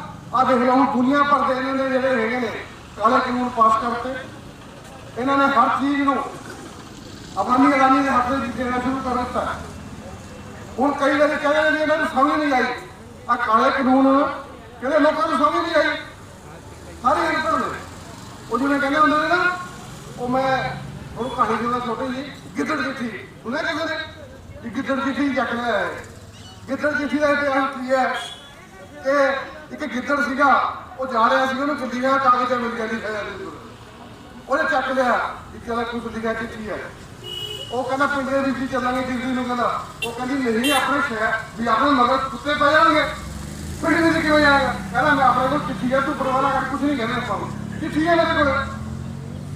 ਉਹਨੇ ਬਥੇਰਾ ਕਿਹਾ, ਨਹੀਂ ਮੰਨਿਆ। ਜਦੋਂ ਸ਼ਹਿਰ ਦੇ ਵਿੱਚ ਪਿੰਡ ਦੇ ਵਿੱਚ ਲੱਗੇ, ਕੁੱਤਿਆਂ ਨੇ ਮਗਰ ਪੈਣਾ ਸੀਗਾ, ਉਹ ਮੂਹਰੇ ਕੁੱਤੇ ਮਗਰ ਉਹ ਗਿਲਦੀ ਕਹਿੰਦੀ ਹੁਣ ਦਿਖਾ ਦੇ ਚਿੱਠੀ, ਕਹਿੰਦਾ ਦਿਖਾਵਾ ਤੈਨੂੰ ਸਾਰੇ ਅਨਪੜ੍ਹ ਨੇ। ਉਹ ਗੱਲ ਸਰਕਾਰ ਕਰ ਰਹੀ ਹੈ ਸਾਡੇ ਨਾਲ, ਕਹਿੰਦੇ ਇਹਨਾਂ ਨੂੰ ਬਿਨਾਂ ਨਹੀਂ ਸਮਝ ਰਹੇ, ਅਸਲ ਦੇ ਵਿੱਚ ਬਿਨਾਂ ਹੁਣ ਸਮਝ ਆਏ, ਬਿਨਾਂ ਹੁਣ ਸਮਝ ਆਏ ਨੇ। ਜੇ ਸਮਝ ਨਹੀਂ ਆਈ ਤਾਂ ਸਰਕਾਰ ਨੂੰ ਖੁਦ ਨਹੀਂ ਆਈ। ਇਹਨਾਂ ਨੂੰ ਇਹ ਸੀਗਾ ਅਸੀਂ ਈਵੀਐਮ ਤੋੜਤੀ, 70 ਧਾਰਾ ਲਾਤੀ, ਹੈ ਨੋਟਬੰਦੀ कर ली, बथेरे कुछ कर लिया, फिर सरकार लोग बोलते ही नहीं हूँ ਇਹਦਾ ਕਿਤੇ ਚਿੱਠੀ ਵਾਲੇ ਨੇ ਕਿ ਉਹਨੂੰ ਸਮਝ ਨਹੀਂ ਹੈਗੀ। ਸੋ ਸਾਥੀਓ ਸਮਾਂ ਘੱਟ ਹੈ। ਅੱਜ ਦੇ ਰਾਸ਼ਟਰੀ ਮੁੱਦੇ ਤੇ ਪ੍ਰਦਰਸ਼ਨ ਕਰ ਰਹੇ ਡੀਸੀ ਦਫ਼ਤਰ ਸਕੂਲ ਵਿਖੇ ਪਹੁੰਚੇ ਬਲਾਓ ਫਤਿਹ। ਵਾਹਿਗੁਰੂ ਜੀ ਕਾ ਖਾਲਸਾ, ਵਾਹਿਗੁਰੂ ਜੀ ਕੀ ਫਤਿਹ। ਜੈ ਭੀਮ, ਜੈ ਭਾਰਤ। ਪਰਮ ਸਤਿਕਾਰਯੋਗ ਸਾਥੀਓ, ਮੇਰੇ ਤੋਂ ਪਹਿਲਾਂ ਸਾਰੇ ਆਗੂ ਸਾਹਿਬਾਨਾਂ ਨੇ ਆਪਣੇ ਵਿਚਾਰ ਪੇਸ਼ ਕੀਤੇ ਆ ਔਰ ਰੱਖੇ ਆ। ਔਰ ਅੱਜ ਦਾ ਮੁੱਦਾ ਕੀ ਹੈ ਇਹਦੇ ਬਾਰੇ ਸਾਰੇ ਸਾਥੀਆਂ ਨੇ ਦੱਸਿਆ ਹੈ। ਔਰ ਕਿਸਾਨ ਵਿਰੋਧੀ ਕਾਨੂੰਨ ਬਣਾਇਆ ਹੈ, ਉਹ ਇਕੱਲੇ ਕਿਸਾਨ ਵਿਰੋਧੀ ਕਾਨੂੰਨ ਨਹੀਂ ਹੈ, ਮਜ਼ਦੂਰ ਵਿਰੋਧੀ ਕਾਨੂੰਨ ਵੀ ਹੈ। ਇਹ ਮਜ਼ਦੂਰ ਕਿਸਾਨ ਵਿਰੋਧੀ ਕਾਨੂੰਨ ਜਿਹੜਾ ਪ੍ਰਾਈਵੇਟ ਮੰਡੀਆਂ ਦੇ ਵਿੱਚ ਕਿਸਾਨ ਦੀ ਜਿਹੜੀ ਹੈ ਜਿਣਸ ਉਹ ਸਸਤੇ ਰੇਟ ਤੇ ਖਰੀਦਣੀ ਹੈ। ਔਰ ਇਹਦੇ ਨਾਲ ਇਕੱਲੇ ਕਿਸਾਨ ਦਾ ਨੁਕਸਾਨ ਨਹੀਂ ਹੋ ਰਿਹਾ, ਇਹਦੇ ਨਾਲ ਮਜ਼ਦੂਰ ਦਾ ਵੀ ਵੱਡੀ ਪੱਧਰ ਤੇ ਨੁਕਸਾਨ ਹੋ ਰਿਹਾ। ਅੱਜ FCI ਹੈ ਜਾਂ ਫੂਡ ਏਜੰਸੀਆਂ ਨੇ ਇਹ ਸਾਰੀਆਂ ਹੀ ਬੰਦ ਕਰੀਆਂ ਜਾਣ ਜਾਂ ਇੱਕ ਵੀ ਮੁਲਾਜ਼ਮ ਨਹੀਂ ਰਹਿਣਾ। ਸਰਕਾਰ ਨੇ ਅਨਾਜ ਖਰੀਦਣਾ ਹੀ ਨਹੀਂ ਹੈ। ਔਰ ਜਿਹਦੇ ਨਾਲ ਪੱਲੇਦਾਰਾਂ ਸਾਥੀ ਜਿਹੜੇ ਬੈਠੇ ਆ ਵਿਹਲੇ ਹੋ ਜਾਣਗੇ, ਇੱਕ ਵੀ ਲੇਬਰ ਦਾ ਨਹੀਂ ਮਿਲਣਾ। ਔਰ ਜਿਹੜੇ ਸਟੇਸ਼ਨਾਂ ਦੇ ਉੱਤੇ ਲੋਡ ਕਰਦੇ ਆ, ਇੱਕ ਵੀ ਨਹੀਂ ਹੋਣਾ। ਔਰ ਦੂਸਰੇ ਪਾਸੇ ਕਿਸਾਨ ਯੂਨੀਅਨ ਸੰਘਰਸ਼ ਕਰ ਰਹੀ ਹੈ, ਪਰ ਸੰਘਰਸ਼ ਕਰ ਰਹੀ ਹੈ ਜਿੱਥੇ ਉਹ ਕਿਸਾਨੀ ਸੰਘਾਲੀ ਸੰਘਰਸ਼ ਕਰ ਰਹੀ ਹੈ, ਉੱਥੇ ਮਜ਼ਦੂਰ ਲਾ ਜਿਹੜਾ ਉਹ ਪਹਿਲਾਂ ਖਤਮ ਕੀਤਾ ਜਾ ਚੁੱਕਿਆ। ਔਰ ਟ੍ਰੇਡ ਯੂਨੀਅਨ ਨੇ, ਭਾਰਤ ਦੀ ਟ੍ਰੇਡ ਯੂਨੀਅਨ ਨੇ, ਬ੍ਰਾਹਮਣਵਾਦੀ ਟ੍ਰੇਡ ਯੂਨੀਅਨ ਜਿਹਨੇ ਇੱਕ ਦਿਨ ਹੜਤਾਲ ਕੀਤੀ ਹੈ, ਉਸ ਤੋਂ ਬਾਅਦ ਨਹੀਂ ਕਿ ਇਹਨਾਂ ਦੇ ਹੱਕਾਂ ਵਾਸਤੇ ਬੋਲੀ। ਔਰ ਉਹਨੂੰ ਚਾਹੀਦਾ ਸੀਗਾ, ਕਿਸਾਨਾਂ ਨੂੰ ਵੀ ਚਾਹੀਦਾ ਸੀਗਾ ਇਹਨੂੰ ਸ਼ਾਮਲ ਕਰ ਦਿਓ। ਔਰ ਅਸੀਂ ਕਿਸਾਨ ਤੇ ਮਜ਼ਦੂਰ ਦਾ 9 ਪਾ ਦੇ ਰੇਤੇ ਦੀ ਗੱਲ ਕਰਦਿਆਂ ਹੈਗਾ, ਇਹਨੂੰ ਪੱਕਾ ਤਾਂ ਹੀ ਕੀਤਾ ਜਾ ਸਕਦਾ ਜੇ ਕਈ ਸਕਦੇ ਅਸੀਂ ਇਕੱਠੇ ਹੋ ਕੇ ਜਿੱਤਾਂਗੇ। ਅੱਜ ਜਿਹੜਾ ਮਜ਼ਦੂਰ ਵਿਰੋਧੀ ਕਾਨੂੰਨ ਬਣਾਇਆ ਇਹ ਸਭ ਤੋਂ ਮਾੜਾ ਹੈ। ਔਰ ਅਸੀਂ ਦੇਖਦੇ ਤੇ ਪਹਿਲਾਂ ਟ੍ਰੇਡ ਯੂਨੀਅਨ ਐਕਟ 1926 7 ਮਜ਼ਦੂਰ ਇਕੱਠੇ ਹੁੰਦੇ ਆਪਣੀ ਯੂਨੀਅਨ ਬਣਾ ਲਾਂਦੇ ਸੀ, ਪਰ ਹੁਣ ਨਹੀਂ ਹੈ। ਹੁਣ ਯੂਨੀਅਨ ਬਣਾਉਣ ਦੇ ਅਧਿਕਾਰ ਖਤਮ ਕਰਤਾ। ਜਿਹੜੇ ਕਾਰਖਾਨੇ ਦੇ ਵਿੱਚ ਮਜ਼ਦੂਰ ਕੰਮ ਕਰਦੇ ਹੈ, ਪਹਿਲਾਂ 300 ਕੰਮ ਜਿਹੜਾ ਹੈਗਾ 100 ਮਜ਼ਦੂਰ ਕੰਮ ਕਰਦਾ ਹੁੰਦਾ, ਵੀ ਆ ਜਿਹੜਾ ਹੈਗਾ 7 ਬੰਦੇ ਹੁੰਦੇ ਯੂਨੀਅਨ ਬਣਾ ਲਾ ਸੀ। ਹੁਣ ਉਦੋਂ ਬਾਅਦ 300 ਕਰਤਾ, ਫਿਰ 500 ਕਰਤਾ। ਹੁਣ 500 ਤੋਂ ਘੱਟ ਨਹੀਂ ਹੈ ਔਰ ਯੂਨੀਅਨ ਬਣਾ ਨਹੀਂ ਲਾਗੂ ਨਹੀਂ ਹੈਗਾ। ਪਹਿਲੀ ਵੀ ਯੂਨੀਅਨ ਹੈਗੀਆਂ ਉੱਥੇ ਮਜ਼ਦੂਰਾਂ ਦੀ ਇੰਨੀ ਲੁੱਟ ਹੋ ਰਹੀ ਹੈ, ਮਜ਼ਦੂਰਾਂ ਦੀ ਪਹਿਲੀ ਇੰਨੀ ਲੁੱਟ ਹੋ ਰਹੀ ਹੈ। ਔਰ ਦੂਸਰੇ ਪਾਸੇ ਇੱਥੇ ਮੈਂ ਇਹ ਵੀ ਦੇਖ ਰਿਹਾ ਵੀ ਜਿਹੜੇ ਪੱਠੇ ਦਾ ਮਜ਼ਦੂਰ ਹੈ, ਅੱਜ ਕਾਂਗਰਸ ਸਾਥੀ ਬੈਠੀ ਹੈ, ਇਹ ਕਹਿੰਦੇ ਵੀ ਅਸੀਂ ਪੱਠਿਆਂ ਦੇ ਮਜ਼ਦੂਰਾਂ ਵਾਸਤੇ ਲੜਦੇ ਹਾਂ, ਅਸੀਂ ਕਿਰਤੀਆਂ ਦੇ ਵਾਸਤੇ ਲੜਦੇ ਹਾਂ। ਔਰ ਅੱਜ ਦੇ ਵਿੱਚ ਤੁਸੀਂ ਲੜਦੇ ਹੋ, ਮੈਂ ਤਾਂ ਦੇਖਿਆ ਨਹੀਂ ਵੀ ਅੱਜ ਤੁਸੀਂ ਮੈਦਾਨ ਚ ਆਉਣੇ ਹੋ। ਪਰ ਇਹ ਤੁਹਾਡੀ ਸੋਚ ਜਿਹੜੀ ਮਾੜੀ ਸੋਚ ਹੈ, ਮਨੂਵਾਦੀ ਸੋਚ ਹੈ। ਛੋਟਾ ਜਿਹੜਾ ਮਜ਼ਦੂਰਾਂ ਦੇ ਲੀਡਰ ਉਹ ਮਨੂਵਾਦੀ ਹੈ। ਇਸ ਕਰਕੇ ਤੁਸੀਂ ਮਜ਼ਦੂਰਾਂ ਨੂੰ ਜਿਹੜਾ ਵਰਤ ਰਹੇ ਹੋ, ਮਜ਼ਦੂਰਾਂ ਦੇ ਹੱਕਾਂ ਦੀ ਲੜਾਈ ਨਹੀਂ ਲੜ ਰਹੇ। ਔਰ ਦੂਸਰੇ ਪਾਸੇ ਅਸੀਂ ਇਹ ਵੀ ਦੇਖ ਰਹੇ ਹਾਂ ਵੀ ਜਿਹੜੇ ਲੇਬਰ ਡਿਪਾਰਟਮੈਂਟ ਆ ਤੁਹਾਡੇ ਕੋਲੇ ਆ, ਅੱਜ ਪੰਜਾਬ ਦੇ ਵਿੱਚ ਇਹਨਾਂ ਨੇ 2020 ਦਾ ਪੱਠਿਆਂ ਦਾ ਰੇਟ ਵੀ ਬਣਾਇਆ ਹੈਗਾ। ਇਹਨੂੰ ਸਰਕਾਰ ਆ ਜਿਹੜੇ ਇੱਥੇ ਦੇ ਜਿਹੜੀ ਅਫਸਰਸ਼ਾਹੀ ਬੈਠੀ ਹੈ, ਇੱਥੇ ਭਾਵੇਂ ਇੱਥੇ ਦਾ ਜਿਹੜਾ ਅਰਨ ਕੁਮਾਰ ਬੈਠਾ ਹੈ, ਇੱਥੇ ਅਰਨ ਕੁਮਾਰ ਬੈਠਾ ਹੈ, ਇੱਥੇ ਦਾ ਜਿਹੜਾ ਇੰਸਪੈਕਟਰ ਹੈ, ਉਹ ਜਿਹੜਾ ਪੱਕਾ ਕਰਪਸ਼ਨ ਵਾਲਾ ਬੰਦਾ ਹੈ, ਉਹ ਲੁਟੇਰਾ ਬੰਦਾ ਹੈ। ਔਰ ਕਿੱਤਿਆਂ ਦੇ ਹੱਕਾਂ ਦੀ ਗੱਲ ਨਹੀਂ ਕਰਦਾ, ਉਹ ਮਾਲਕ ਦੇ ਹੱਕਾਂ ਦੀ ਗੱਲ ਕਰਦਾ, ਪੈਸੇ ਲੈਂਦਾ। ਇਹ ਇਸ ਤਰ੍ਹਾਂ ਜਿਵੇਂ ਹੈਗੇ ਆ ਸਾਰੇ ਚੋਰ ਹੈ, ਇਹ ਸਾਰੇ ਵਿਅਕਤੀਆਂ ਤੋਂ ਪੈਸੇ ਇਕੱਠੇ ਕਰਦੇ ਆ ਔਰ ਮਜ਼ਦੂਰ ਦਾ ਸ਼ੋਸ਼ਣ ਕਰਦੀ ਹੈ। ਮੈਂ ਇਹ ਆਧਾਰ ਨੇਤਾ ਉੱਤੇ ਮੈਨੂੰ ਦੱਸਿਆ ਵੀ ਸੀਗਾ ਵੀ ਆਹ ਤੁਸੀਂ ਸ਼ੋਸ਼ਣ ਕਰ ਰਹੇ ਹੋ, ਮੇਰੇ ਕੋਲੇ ਕੇਸ ਆਇਆ ਸੀਗਾ। ਇਹ ਪੈਸੇ ਲੈਂਦੀ ਹੈ। ਇਸ ਕਰਕੇ ਜਿਹੜਾ ਹੈਗਾ ਇੰਸਪੈਕਟਰੀ ਲਾ ਦੇ ਇਹਨਾਂ ਨੇ ਕਿਹੜਾ ਖਤਮ ਕੀਤਾ, ਇਹ ਨਿੰਦਣਯੋਗ ਹੈ। ਇੰਸਪੈਕਟਰੀ ਜਿਹੜਾ ਖਤਮ ਕੀਤਾ ਵਧੀਆ ਨਹੀਂ ਕੀਤਾ ਸਰਕਾਰਾਂ ਨੇ। ਇਹ ਜਿਹੜੇ ਕਾਨੂੰਨ ਬਣਾਇਆ ਇਹਦੇ ਵਿੱਚ ਹੈਗਾ ਕੌਣ ਹੈਗਾ ਸੀਗਾ, ਇਹਦੇ ਵਿੱਚ ਜਿਹੜਾ GPF ਬਣਦਾ ਸੀਗਾ, ਇਹਦੇ ਵਿੱਚ ਹੈਗਾ ਵੇਜ ਐਕਟ ਹੈਗਾ ਸੀਗਾ, ਇਹ ਸਾਰੇ ਖਤਮ ਕਰਦੀ ਹੈ। ਇਹਦੇ ਵਿੱਚ ਹੈਗਾ ਮਜ਼ਦੂਰਾਂ ਦੇ ਹਿੱਤਾਂ ਦੀ ਕੋਈ ਗੱਲ ਨਹੀਂ ਰੱਖੀ ਹੈਗੀ। ਅੱਜ ਜਿਹੜਾ ਮਜ਼ਦੂਰ ਹੈ ਉਹ ਇਸ ਤਰ੍ਹਾਂ ਭੁੱਖਮਰੀ ਦੇ ਕਿਨਾਰੇ ਪਹੁੰਚਣ ਵਾਲਾ ਹੈ। ਅੱਜ ਜਿਹੜਾ ਹੈਗਾ 12 ਘੰਟੇ ਡਿਊਟੀ ਕਰਦੀ। ਇਹ ਲੇਬਰ ਐਕਟ ਦੀ ਅੱਜ 44 ਸੋਧਾਂ ਕਰਕੇ ਔਰ ਮਜ਼ਦੂਰਾਂ ਨੂੰ ਉਹਨਾਂ ਦੇ ਮਜ਼ਦੂਰੇ ਹੱਕਾਂ ਤੋਂ ਜਿਹੜਾ ਵਾਂਝਾ ਕੀਤਾ ਹੈ। ਇਹਦੀ ਨਿੰਦਿਆ ਕਰਦੇ ਹਾਂ ਔਰ ਸਰਕਾਰ ਨੂੰ ਇਹ ਜਿਹੜੇ ਕਾਨੂੰਨ ਬਣਾਏ ਵਾਪਸ ਲੈਣ ਦੀ ਮੰਗ ਵੀ ਕਰਦੇ ਹਾਂ। ਔਰ ਦੂਸਰੇ ਪਾਸੇ ਜਿਹੜਾ ਹੈਗਾ ਇਹਨਾਂ ਨੇ ਰਾਸ਼ਟਰੀ ਐਜੂਕੇਸ਼ਨ ਨੀਤੀ ਬਣਾਈ ਹੈ। ਰਾਸ਼ਟਰੀ ਐਜੂਕੇਸ਼ਨ अमर रहे, अमर बाबा साहब पीवरा में काम रहे, अमर रहे, अमर बाबा साहब तेरी सोच दे, बाबा साहब तेरी सोच दे, बाबा साहब तेरा मिशन अधूरा, बाकी जिंदगी कराएंगे, बाबा साहब तेरा मिशन अधूरा, बाकी जिंदगियां कराएंगे पूरा। जिन्हां दी संख्या पारी, जिन्हां दी संख्या पारी, उन्हीं उनारी हिस्सेदारी, जिन्हां दी संख्या पारी, उनारी हिस्सेदारी, जिन्हां दी संख्या पारी। उन्हीं उनारी हिस्सेदारी। ਧੰਨਵਾਦ। ਬਾਬਾ ਸਾਹਿਬ ਪੀਵਰਾ ਵਿੱਚ ਕਰਮ ਰਹੇ, अमर रहे, अमर रहे, ਬਾਬਾ ਸਾਹਿਬ ਪੀਵਰਾ ਵਿੱਚ ਕਰਮ ਰਹੇ। अमर रहे, अमर रहे। ਕਿਸਾਨ ਮਜ਼ਦੂਰ ਦੀ ਕਾਲੇ ਕਾਨੂੰਨ ਵਾਪਸ ਲਓ, बात सुनो, ਕਿਸਾਨ ਮਜ਼ਦੂਰ ਦੀ ਕਾਲੇ ਕਾਨੂੰਨ ਵਾਪਸ ਲਓ। ਕਿਸਾਨ ਮਜ਼ਦੂਰਾਂ ਦਾ ਏਕਾ ਜ਼ਿੰਦਾਬਾਦ, ਐਸੀ ਐਸਟੀ ਲੋਕਾਂ ਦਾ ਏਕਾ ਜ਼ਿੰਦਾਬਾਦ, ਐਸੀ ਐਸਟੀ ਲੋਕਾਂ ਦਾ ਏਕਾ ਜ਼ਿੰਦਾਬਾਦ। ਮੋਦੀ ਸਰਕਾਰ ਮੁਰਦਾਬਾਦ, ਮੋਦੀ ਭਾਜਪਾ ਸਰਕਾਰ ਮੁਰਦਾਬਾਦ। ਤੇ ਹਾਏ ਹਾਏ ਭੁੱਖੇ ਮਾਰਤੇ, ਹਾਏ ਹਾਏ ਮਜ਼ਦੂਰ ਭੁੱਖੇ ਮਾਰਤੇ, ਹਾਏ ਹਾਏ ਕਿਸਾਨ ਧਰਨਿਆਂ ਤੇ ਬਹਿ ਗਏ, ਹਾਏ ਹਾਏ ਸਰਕਾਰ ਨੂੰ ਕੋਈ ਫਿਕਰ ਨਹੀਂ, ਹਾਏ ਹਾਏ ਕਾਲੇ ਕਾਨੂੰਨ, ਹਾਏ ਹਾਏ ਕਾਲੇ ਕਾਨੂੰਨ, ਹਾਏ ਹਾਏ ਘੱਟ ਗਿਣਤੀਆਂ ਦੇ ਖਿਲਾਫ ਕਾਨੂੰਨ ਬਣਾਤੇ, ਹਾਏ ਹਾਏ ਮਜ਼ਦੂਰ ਵਿਰੋਧੀ ਕਾਲੇ ਕਾਨੂੰਨ, ਹਾਏ ਹਾਏ ਕਿਸਾਨ ਵਿਰੋਧੀ ਕਾਲੇ ਕਾਨੂੰਨ, ਹਾਏ ਹਾਏ ਮੋਦੀ ਸਰਕਾਰ ਮੁਰਦਾਬਾਦ।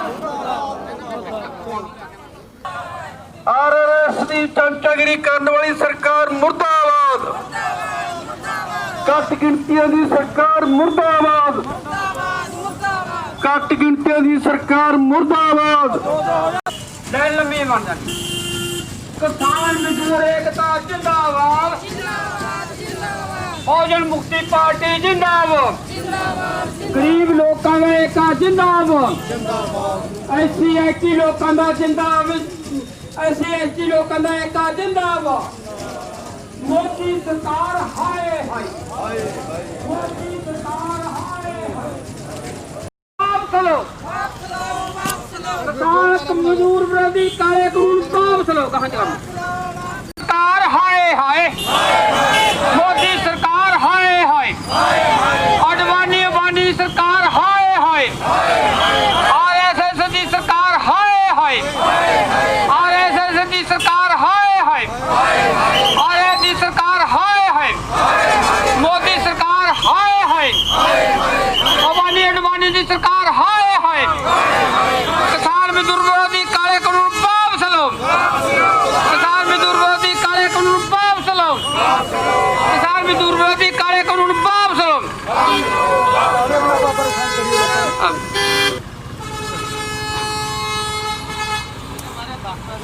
ਮੋਦੀ ਸਰਕਾਰ ਹਾਏ ਹਾਏ।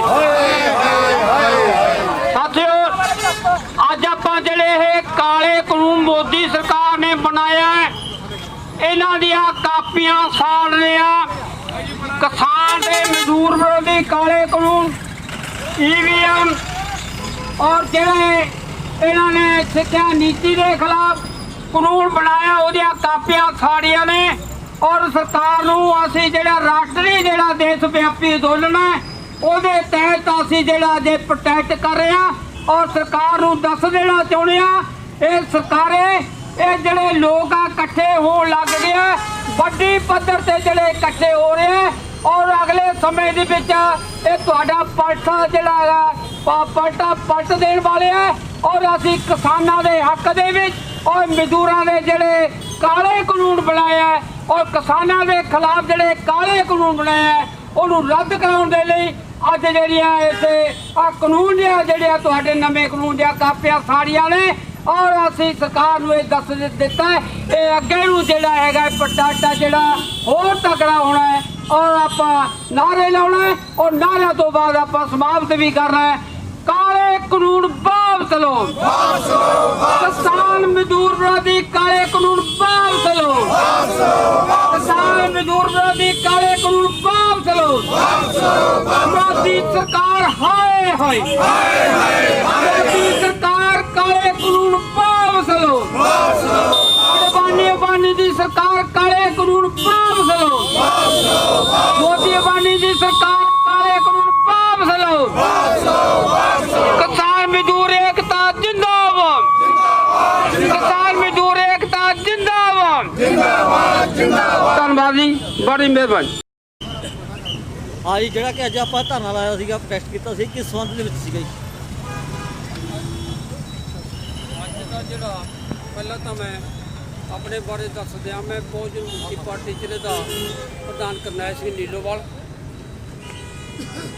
ਅੱਜ ਦਾ ਜਿਹੜਾ ਧਰਨਾ ਲਾਇਆ ਹੈ ਇਹ ਰਾਸ਼ਟਰੀ ਕਿਸਾਨ ਮੋਰਚਾ ਇੰਡੀਆ ਪੱਧਰ ਦਾ ਹੈ, ਉਹਦੇ ਸੱਦੇ ਤੇ ਲਾਇਆ। ਔਰ ਅੱਜ ਦੇ ਧਰਨੇ ਦੇ ਵਿੱਚ ਜਿਹੜੀਆਂ ਮੁੱਖ ਮੰਗਾਂ ਨੇਗੀਆਂ ਉਹ ਰਾਸ਼ਟਰ ਵਿਆਪੀ ਮੰਗਾਂ ਨੇਗੀਆਂ। ਉਹ ਜਿਵੇਂ ਕਿਸਾਨਾਂ ਦੇ ਵਿਰੋਧ ਦੇ ਵਿੱਚ ਕਾਨੂੰਨ ਬਣਾਇਆ ਹੈ, ਉਹ ਨਾਲ ਮਜ਼ਦੂਰਾਂ ਦੇ ਵੀ ਉਹਦੇ ਵਿੱਚ ਨੁਕਸਾਨ ਹੋਣਾ। ਔਰ ਦੂਸਰਾ ਜਿਹੜਾ ਮਜ਼ਦੂਰ ਐਕਟ ਬਣਾਇਆ ਹੈ ਉਹ ਮਜ਼ਦੂਰ ਵਿਰੋਧੀ ਹੈ। ਉਹਦੇ ਨਾਲ ਵੱਡੀ ਪੱਧਰ ਤੇ ਮਜ਼ਦੂਰਾਂ ਦੇ ਜਿਹੜੇ ਕਾਲੇ ਇਹਨਾਂ ਨੇ ਆਪਣੇ ਕਾਨੂੰਨ ਬਣਾਇਆ ਹੈ ਔਰ ਮਜ਼ਦੂਰਾਂ ਦੇ ਜਿਹੜੇ ਕਾਲੇ ਕਾਨੂੰਨ ਬਣਾ ਕੇ ਮਜ਼ਦੂਰਾਂ ਦੇ ਹੱਕਾਂ ਨੂੰ ਕੁਚਲਿਆ ਗਿਆ। ਔਰ EVM ਜਿਹੜਾ ਇਹਦੇ ਨਾਲ ਜਿਹੜੀ ਵੋਟ ਹੈ ਉਹ ਇਹ ਵੋਟ ਨਾਲ ਸਰਕਾਰ EVM ਦੀ ਵੋਟ ਨਾਲ ਸਰਕਾਰ ਬਣੀ ਹੋਈ ਹੈ। ਇਹ ਲੋਕਾਂ ਦੀ ਚੁਣੀ ਹੋਈ ਸਰਕਾਰ ਨਹੀਂ ਹੈ। ਇਹ ਜਿਹੜੀ ਸਰਕਾਰ ਹੈ RSS ਦੀ ਨੋਮੀਨੇਟਡ ਸਰਕਾਰ ਹੈ ਔਰ ਅਡਵਾਨੀ ਅਡਾਨੀਆਂ ਦੀ ਜਿਹੜੀ ਹੈਗੀ ਆ ਨੋਮੀਨੇਟ ਸਰਕਾਰ ਹੈ। ਇਹ ਲੋਕਾਂ ਦੁਆਰਾ ਚੁਣੀ ਹੋਈ ਸਰਕਾਰ ਨਹੀਂ। ਇਹੋ ਜਿਹੇ ਫੈਸਲੇ ਲੈਣ ਦਾ ਇਹਨਾਂ ਦਾ ਕੋਈ ਅਧਿਕਾਰ ਨਹੀਂ ਹੈ। ਜੇਕਰ ਤੁਸੀਂ ਆਪਣਾ ਜਿਹੜਾ ਕਿ ਮੰਗ ਪੱਤਰ ਹੈਗਾ ਡੀ ਸਾਹਿਬ ਨੂੰ ਦਿੱਤਾ ਗਿਆ EVM ਬੰਦ ਕਰੋ? ਨਹੀਂ, ਸਾਡਾ ਮੰਗ ਪੱਤਰ ਨਹੀਂ ਸੀਗਾ, ਸਾਡਾ ਤਾਂ ਰੋਸ ਪ੍ਰਦਰਸ਼ਨ ਸੀਗਾ ਰਾਸ਼ਟਰ ਵਿਆਪੀ ਜਿਹੜਾ ਸਾਡਾ ਉਹਦੇ ਤਹਿਤ ਸੀਗਾ। ਸਰਕਾਰ ਨੂੰ ਦੱਸਣਾ ਕਿ ਅਸੀਂ EVM ਦਾ ਜਿਹੜਾ ਵਿਰੋਧ ਹੈਗਾ ਅਸੀਂ ਕਰਨਾ ਚਾਹੁੰਦੇ ਹੈਗੇ, ਹਾਂ, ਉਹਦੇ ਵਾਸਤੇ ਆਪਾਂ ਨੂੰ ਮੰਗ ਪੱਤਰ ਦੇਣਾ ਪੈਣਾ ਕਦੀ। ਨਹੀਂ, ਮੰਗ ਪੱਤਰ ਤਾਂ ਸਾਡਾ ਜੋ ਰੋਸ ਹੈ ਅਖਬਾਰਾਂ 'ਚ ਆਊਗਾ ਉਹ ਸਾਰੀ ਇਹ ਕਿਹੜਾ ਕੋਈ ਉਹ ਹੈ ਦੇਸ਼ ਵਿਆਪੀ ਹੈ। ਤਾਂ ਪਹਿਲੀ ਮੰਗ ਪੱਤਰ ਹੈਗਾ ਰਾਸ਼ਟਰ ਪੱਧਰ ਦੀ ਪਹਿਲੀ ਪਹੁੰਚੇ ਹੋਏ ਆ। ਇਹਦੀ ਸਾਡੀ ਕੋਈ ਮੰਗ ਜਿਹੜਾ ਹੈਗਾ ਮੰਗ ਪੱਤਰ ਦੇਣ ਦੀ ਲੋੜ ਨਹੀਂ ਪੈਂਦੀ ਹੈ। ਅਸੀਂ ਜਿਹੜਾ ਮੰਗ ਪੱਤਰ ਉੱਪਰ ਹੀ ਸਾਡਾ ਸਰਕਾਰ ਤੋਂ ਕੋਈ ਪਹੁੰਚਿਆ ਹੋਇਆ। ਜਿਹੜੇ ਕਿ ਹੁਣ ਫਰਵਰੀ ਦੇ ਵਿੱਚ ਇਲੈਕਸ਼ਨ ਹੋਣੇ ਹੈਗੇ ਨਗਰ ਕੌਂਸਲ ਦੇ, ਕਿ ਉਹਦੇ ਵਾਸਤੇ ਆਪਾਂ ਪੂਰੀ ਤਿਆਰੀ ਦੇ ਵਿੱਚ ਹੈਗੇ ਕਿ ਅਸੀਂ EVM ਦਾ ਵਿਰੋਧ ਕਰਾਂਗੇ ਜੀ। ਅਸੀਂ ਜਿਹੜੀ ਇਹ ਨਗਰ ਕੌਂਸਲ ਦੇ ਇਲੈਕਸ਼ਨ ਹੋ ਰਿਹਾ ਹੈ ਇਹਦੇ ਬਾਰੇ 'ਚ ਅਸੀਂ ਲੋਕਾਂ ਨੂੰ ਜਾਗਰਤ ਵੀ ਕਰਾਂਗੇ ਵੀ EVM ਜਿਹੜਾ ਇਹਦੀ ਵਰਤੋਂ ਤੇ ਜਿਹੜਾ ਹੈਗਾ ਤੁਸੀਂ ਲੜਿਆ ਜਾਵੇ, ਇਹਦੀ ਵਰਤੋਂ ਨਾ ਕਰਨ ਦਿੱਤੀ ਜਾਵੇ, ਸਰਕਾਰ ਨੂੰ ਬੈਲਟ ਪੇਪਰ ਲਿਆ ਜਾਵੇ। ਅਸੀਂ ਇਹ ਨਗਰ ਕੌਂਸਲ ਦੀਆਂ ਚੋਣਾਂ ਹੋਣ, ਭਾਵੇਂ ਵਿਧਾਨ ਸਭਾ ਦੀਆਂ ਚੋਣਾਂ ਹੋਣ, ਭਾਵੇਂ ਕੋਈ ਹੋਰ ਚੋਣਾਂ ਹੋਣ, ਇਹ ਲੋਕਾਂ ਨੂੰ ਜਾਗਰਤ ਹੀ ਕਰਾਂਗੇ ਅਸੀਂ। ਅੱਜ ਦਾ ਜਿਹੜਾ ਧਰਨਾ ਸੀ ਸਾਡੀਆਂ ਉਹ ਤਿੰਨ ਮੰਗਾਂ ਤੇ ਸੀਗੀਆਂ। ਪਹਿਲੀ EVM, ਦੂਸਰਾ ਜਿਹੜੇ ਲੇਬਰ ਲਾ ਬਣਾਏ ਨੇ ਕਾਲੇ ਕਾਨੂੰਨ ਉਹਨਾਂ ਵਾਸਤੇ, ਤੀਸਰਾ ਜਿਹੜੇ ਕਿਸਾਨਾਂ ਦੇ ਕਾਲੇ ਕਾਨੂੰਨ ਉਹਨਾਂ ਵਾਸਤੇ। ਇਹ ਤਿੰਨੇ ਸਾਡੀਆਂ ਜਿਹੜੀਆਂ ਸਰਕਾਰ ਨੂੰ ਪੁਰਜ਼ੋਰ ਅਪੀਲ ਹੈ ਕਿ ਇਹ ਤਿੰਨੇ ਕਾਨੂੰਨ ਵਾਪਸ ਲਏ ਜਾਣ। ਔਰ ਇਹ ਜਿਹੜੇ ਲੋਕਾਂ ਦੇ ਉੱਪਰ ਤਸ਼ੱਦਦ ਕਰਨਾ ਸ਼ੁਰੂ ਕੀਤਾ ਇਹ ਕਾਨੂੰਨ ਬਣਾ ਕੇ, ਅਸੀਂ ਬਿਲਕੁਲ ਉਹਦਾ ਪੁਰਜ਼ੋਰ ਵਿਰੋਧ ਕਰਦੇ ਹਾਂ। ਸਾਡੀ ਜਿਹੜੀ ਇਹ ਅੰਬੇਡਕਰੀ ਸੋਚ ਹੈ ਇਹ ਇਸ ਗੱਲ ਦਾ ਵਿਰੋਧ ਕਰਦੀ ਹੈ ਕਿ ਬਾਬਾ ਸਾਹਿਬ ਨੇ ਜਿਹੜੇ ਲੇਬਰ ਲਾ ਬਣਾਏ ਸੀਗੇ ਉਹ ਸਾਰੇ ਰੱਦ ਕਰਕੇ ਇਹਨਾਂ ਨੇ ਜਿਹੜੇ ਉਹ ਬਣਾਤੇ, ਜਿਹੜੇ 12 ਘੰਟੇ ਕੰਮ 8 ਘੰਟੇ ਦੀ 12 ਘੰਟੇ ਕੰਮ ਲੈਣਾ ਔਰ ਉਜਰਤ ਜਿਹੜੀ ਉਹ ਘਟਾਤੀ। ਤੇ ਇਸ ਨੂੰ ਅਸੀਂ ਲੈਂਦੇ ਹੋਏ ਅਸੀਂ ਬਿਲਕੁਲ ਇਸ ਗੱਲ ਦਾ ਵਿਰੋਧ ਕਰਦੇ ਹਾਂ। ਜੈ ਭੀਮ, ਜੈ ਭਾਰਤ ਜੀ। ਅੱਜ ਦਾ ਜਿਹੜਾ ਇਹ ਧਰਨਾ ਸੀ DC ਦਫ਼ਤਰ ਸੰਗਰੂਰ, ਇਹ ਤਿੰਨ ਕਾਲੇ ਕਾਨੂੰਨ ਤੇ ਲੇਬਰ ਲਾਜ਼ ਜਿਨ੍ਹਾਂ ਦੇ ਸਾਡੇ ਦੇਸ਼ ਦੇ ਵਿੱਚ ਨਹੀਂ ਵਰਲਡ ਦੇ ਵਿੱਚ ਦੁਨੀਆ ਦੇ ਵਿੱਚ ਹਾਹਾਕਾਰ ਮੱਚੀ ਹੋਈ ਆ, ਔਰ ਵਰਲਡ ਦੀਆਂ ਪਾਰਲੀਮੈਂਟਾਂ ਦੇਸ਼ਾਂ ਦੀਆਂ ਵੱਖਰੀਆਂ ਵੱਖਰੀਆਂ ਦੀਆਂ UNO ਦੇ ਜਨਰਲ ਸੈਕਟਰੀ ਨੇ ਵੀ ਇਹਨਾਂ ਨੂੰ ਕਿਸਾਨਾਂ ਦੀ ਮੰਗਾਂ ਵਾਸਤੇ ਜੋ ਕਿਹਾ ਵੀ ਇਹਨਾਂ ਤੇ ਗੌਰ ਕਰੋ ਤੁਸੀਂ। ਹੋਰ ਵਰਲਡ ਦੀ ਸਾਰੇ ਦੁਨੀਆ ਦੀਆਂ ਲੋਕਾਂ ਦੀਆਂ ਨਜ਼ਰਾਂ ਇਸ ਧਰਨੇ ਤੇ ਨੇ ਔਰ ਹੱਕ ਸੱਚ ਇਨਸਾਫ ਦੀ ਲੜਾਈ ਹੈ। ਅਸੀਂ ਅੱਜ ਇੱਥੇ ਧਰਨੇ ਦੇ ਦੌਰਾਨ ਸਾਥੀਆਂ ਨੇ ਆਪਣੇ ਬਹੁਤ ਜ਼ੋਰਦਾਰ ਪ੍ਰੋਟੈਸਟ ਕੀਤਾ ਹੈ ਔਰ ਸਰਕਾਰ ਨੂੰ ਇਹ ਚੇਤਾਵਨੀ ਦਿੱਤੀ ਹੈ ਬਈ ਅਸੀਂ ਇਹ ਧਰਨਾ ਮੁਜ਼ਾਹਰੇ ਕਰਦੇ ਰਹਾਂਗੇ ਜਿੰਨਾ ਚਿਰ ਤੁਸੀਂ ਇਹ ਕਾਲੇ ਕਾਨੂੰਨ ਵਾਪਸ ਨਹੀਂ ਲੈਂਦੇ। ਧੰਨਵਾਦ। ਜਿਹੜੀ ਨਗਰ ਕੌਂਸਲ ਦੀਆਂ ਚੋਣਾਂ ਬਾਰੇ ਪੁੱਛਿਆ ਗਿਆ, ਇਹਦੇ ਬਾਰੇ ਮੇਰੇ ਜਿਹੜੇ ਨਿੱਜੀ ਵਿਚਾਰ ਨੇ, ਮੈਂ ਇਹ ਕਹਿਣਾ ਚਾਹੁੰਦਾ ਕਿ ਇਹ ਚੋਣਾਂ ਤਾਂ ਸਾਡੇ ਨਾਲ ਜਿਹੜੇ ਪਹਿਲਾਂ ਸੈਂਟਰ ਦੀਆਂ ਹੁੰਦੀਆਂ ਨੇ ਜਾਂ ਸਟੇਟ ਲੈਵਲ ਦੀਆਂ ਹੁੰਦੀਆਂ ਨੇ, ਆਪਦੇ EVM ਮਸ਼ੀਨਾਂ ਰਾਹੀਂ ਕਰਾਉਂਦੇ ਨੇ। ਨਗਰ ਕੌਂਸਲ ਦੀਆਂ ਵੀ ਜਿਹੜੀਆਂ ਚੋਣਾਂ ਨੇ ਇਹ ਵੀ EVM ਰਾਹੀਂ ਕਰਾਉਣਗੇ, ਜਿਨ੍ਹਾਂ ਦਾ ਅਸੀਂ ਪਹਿਲੇ ਹੀ ਵਿਰੋਧ ਕਰ ਚੁੱਕੇ ਹਾਂ। ਤੇ ਦੂਸਰਾ ਇਹ ਹੈ ਵੀ ਬੇਸ਼ੱਕ ਇਹ ਬੈਲਟ ਪੇਪਰ ਰਾਹੀਂ ਤਾਂ ਕਰਾਉਂਦੀ ਨਹੀਂ, ਬੇਸ਼ੱਕ EVM ਮਸ਼ੀਨਾਂ ਰਾਹੀਂ ਕਰਾਉਣ, ਜਿਹੜੇ ਵੀ ਢੰਗ ਨਾਲ ਮਰਜ਼ੀ ਕਰਾਉਣ। ਇਹਨਾਂ ਨੇ ਤਾਂ ਬੂਥਾਂ ਤੇ ਇਲੈਕਸ਼ਨ ਵਾਲੇ ਦਿਨ ਬੂਥ ਕੈਪਚਰਿੰਗ ਹੀ ਕਰਾਉਣੀ ਹੈ, ਧੱਕਾ ਕਰਨਾ ਹੈ। ਇਸ ਸਮੇਂ ਦੀ ਜਿਹੜੀ ਸਰਕਾਰ ਹੈ, ਕਾਂਗਰਸ ਸਰਕਾਰ ਹੈ, ਇਹਨੇ ਧੱਕੇ ਨਾਲ ਆਪਦੀ ਨਗਰ ਕੌਂਸਲ ਦੀਆਂ ਸਰਕਾਰਾਂ ਬਣਾਉਣੀਆਂ ਨੇ। ਇਸ ਕਰਕੇ ਅਸੀਂ ਤਾਂ ਇਹਦਾ ਵਿਰੋਧ ਹੀ ਕਰਨਾ ਚਾਹੁੰਦੇ ਹਾਂ, ਅਸੀਂ ਇਹਦੇ ਬਾਰੇ ਕੁਝ ਨਹੀਂ ਕਹਿਣਾ ਚਾਹੁੰਦੇ। ਸ਼੍ਰੀ ਵਾਹਿਗੁਰੂ ਜੀ ਕੀ ਖਾਲਸਾ, ਵਾਹਿਗੁਰੂ ਜੀ ਫਤਿਹ। ਮੇਰਾ ਨਾਮ ਜੀ ਸਿਮਰਨਜੀਤ ਕੌਰ, ਪਿੰਡ ਕਾਲਵੰਜਰੇ ਤੋਂ ਬਹੁਜਨ ਮੁਕਤੀ ਸਮਾਜ ਪਾਰਟੀ ਦੀ ਜ਼ਿਲ੍ਹਾ ਪ੍ਰਧਾਨ ਵਿੰਗ ਲਾਈ ਹੋਈ ਹੈ। ਮੈਂ ਤਾਂ ਇਹੀ ਕਹਿਣਾ ਚਾਹੁੰਦੀ ਹਾਂ ਵੀ ਕੈਪਟਨ ਸਰਕਾਰ ਇਸ ਲਈ ਦੋਸ਼ੀ ਹੈ, ਨਹੀਂ ਤਾਂ ਮੋਦੀ ਦਾ ਤਾਂ ਹਸਤੀ ਪੈਂਦੀ ਨਹੀਂ ਸੀ ਵੀ ਇਹ ਕਾਨੂੰਨ ਲੈ ਆਉਂਦਾ, ਕਿਉਂਕਿ ਕੈਪਟਨ ਇਹ ਨੇ ਆਪਣਾ ਭੇਤ ਉਹਨਾਂ ਨੂੰ ਦਿੱਤਾ, ਤਾਂ ਕਰਕੇ ਇਹ ਕਾਨੂੰਨ ਆਏ ਨੇ, ਤਾਂ ਇਹ ਵਾਪਸ ਕੀਤੇ ਜਾਣ, ਇਹੀ ਸਾਡੀ ਮੰਗ ਹੈ। ਜੈ ਭੀਮ ਜੈ ਭਾਰਤ। ਜੈ ਭੀਮ ਜੈ ਭਾਰਤ। ਜੈ ਭਾਰਤ ਜੈ ਮੂਲਵਾਸੀ। ਅੱਜ ਜੋ ਕੇਂਦਰ ਦੀ ਬ੍ਰਾਹਮਣਵਾਦੀ ਮਨੂਵਾਦੀ ਸਰਕਾਰ ਨੇ ਕਾਲੇ ਕਾਨੂੰਨ ਜਿਹੜੇ ਖੇਤੀਬਾੜੀ ਨਾਲ ਸੰਬੰਧਿਤ ਅਤੇ ਕਿਰਤ ਕਾਨੂੰਨਾਂ ਬਣਾਏ ਗਏ ਨੇ ਲਾਕਡਾਊਨ ਦੇ ਦੌਰਾਨ, ਇਹ ਲੋਕਾਂ ਨੂੰ ਘਰਾਂ ਦੇ ਵਿੱਚ ਤਾੜ ਕੇ ਬਣਾਏ ਗਏ ਕਾਨੂੰਨ ਹਨ। ਇਸ ਤੋਂ ਪਹਿਲਾਂ ਵੀ ਭੂਮੀ ਅਧਿਗ੍ਰਹਿਣ ਐਕਟ 2013 ਤੋਂ ਇਹ ਮਸਲਾ ਚੱਲਦਾ ਆ ਰਿਹਾ ਕਿਸਾਨਾਂ ਨਾਲ, ਕਿਉਂਕਿ ਜਿਹੜਾ ਭੂਮੀ ਅਧਿਗ੍ਰਹਿਣ ਐਕਟ ਹੈ ਉਹ ਵੀ ਬਹੁਤ ਖਤਰਨਾਕ ਹੈ। ਉਦੋਂ ਤੋਂ ਹੀ 16-17 ਤੋਂ ਅਬਾਨੀ ਅਡਾਨੀ ਨੇ ਜਿਹੜੇ ਆਪਣੇ ਸੈਲੋ ਪਲਾਂਟ ਹੈਗੇ ਉਹ ਲਾਉਣੇ ਸ਼ੁਰੂ ਕਰ ਦਿੱਤੇ ਸੀ। ਪਰ ਅੱਜ ਜਿਹੜਾ ਹੈਗਾ ਇਹ ਬਹੁਤ ਵੱਡੇ ਅੰਦੋਲਨ ਕਰਨ ਦੀ ਲੋੜ ਹੈਗੀ। ਛੋਟੇ-ਮੋਟੇ ਅੰਦੋਲਨਾਂ ਨਾਲ ਜਿਹੜਾ ਇਹ ਕੰਮ ਠੀਕ ਹੋਣ ਵਾਲਾ ਨਹੀਂ। ਇਹ ਪੂਰੇ ਭਾਰਤ ਦੇ ਵਿੱਚ ਹੀ ਜਨ ਅੰਦੋਲਨ ਕਰਨਾ ਪੈਣਾ ਹੈਗਾ। ਅੱਜ ਅਸੀਂ ਬਹੁਜਨ ਕ੍ਰਾਂਤੀ ਮੋਰਚਾ ਦੇ ਸਮਰਥਨ ਵੱਲੋਂ ਜ਼ਿਲ੍ਹਾ ਸੰਗਰੂਰ ਦੇ ਗੇੜਾ ਤੇ ਧਰਨਾ ਦਿੱਤਾ ਗਿਆ ਅਤੇ ਆਉਣ ਵਾਲੇ ਵਿੱਚ ਨਾ ਰੱਦ ਕੀਤੀਆਂ ਗਈਆਂ ਤਾਂ ਪੂਰੇ ਭਾਰਤ ਦੇ ਵਿੱਚ ਜੇਲ੍ਹ ਭਰੋ ਅੰਦੋਲਨ ਕੀਤਾ ਜਾਵੇਗਾ। ਅਤੇ ਅੱਜ ਬੱਤੀਆਂ ਵਾਲੇ ਚੌਂਕ ਦੇ ਵਿੱਚ ਕਾਲੇ ਕਾਨੂੰਨਾਂ ਖਿਲਾਫ ਜਿਹੜੀਆਂ ਕਾਲੇ ਕਾਨੂੰਨ ਬਣਾਏ ਉਹਨਾਂ ਦੀਆਂ ਕਾਪੀਆਂ ਸਾੜੀਆਂ ਗਈਆਂ। ਜੈ ਭੀਮ ਜੈ ਭਾਰਤ।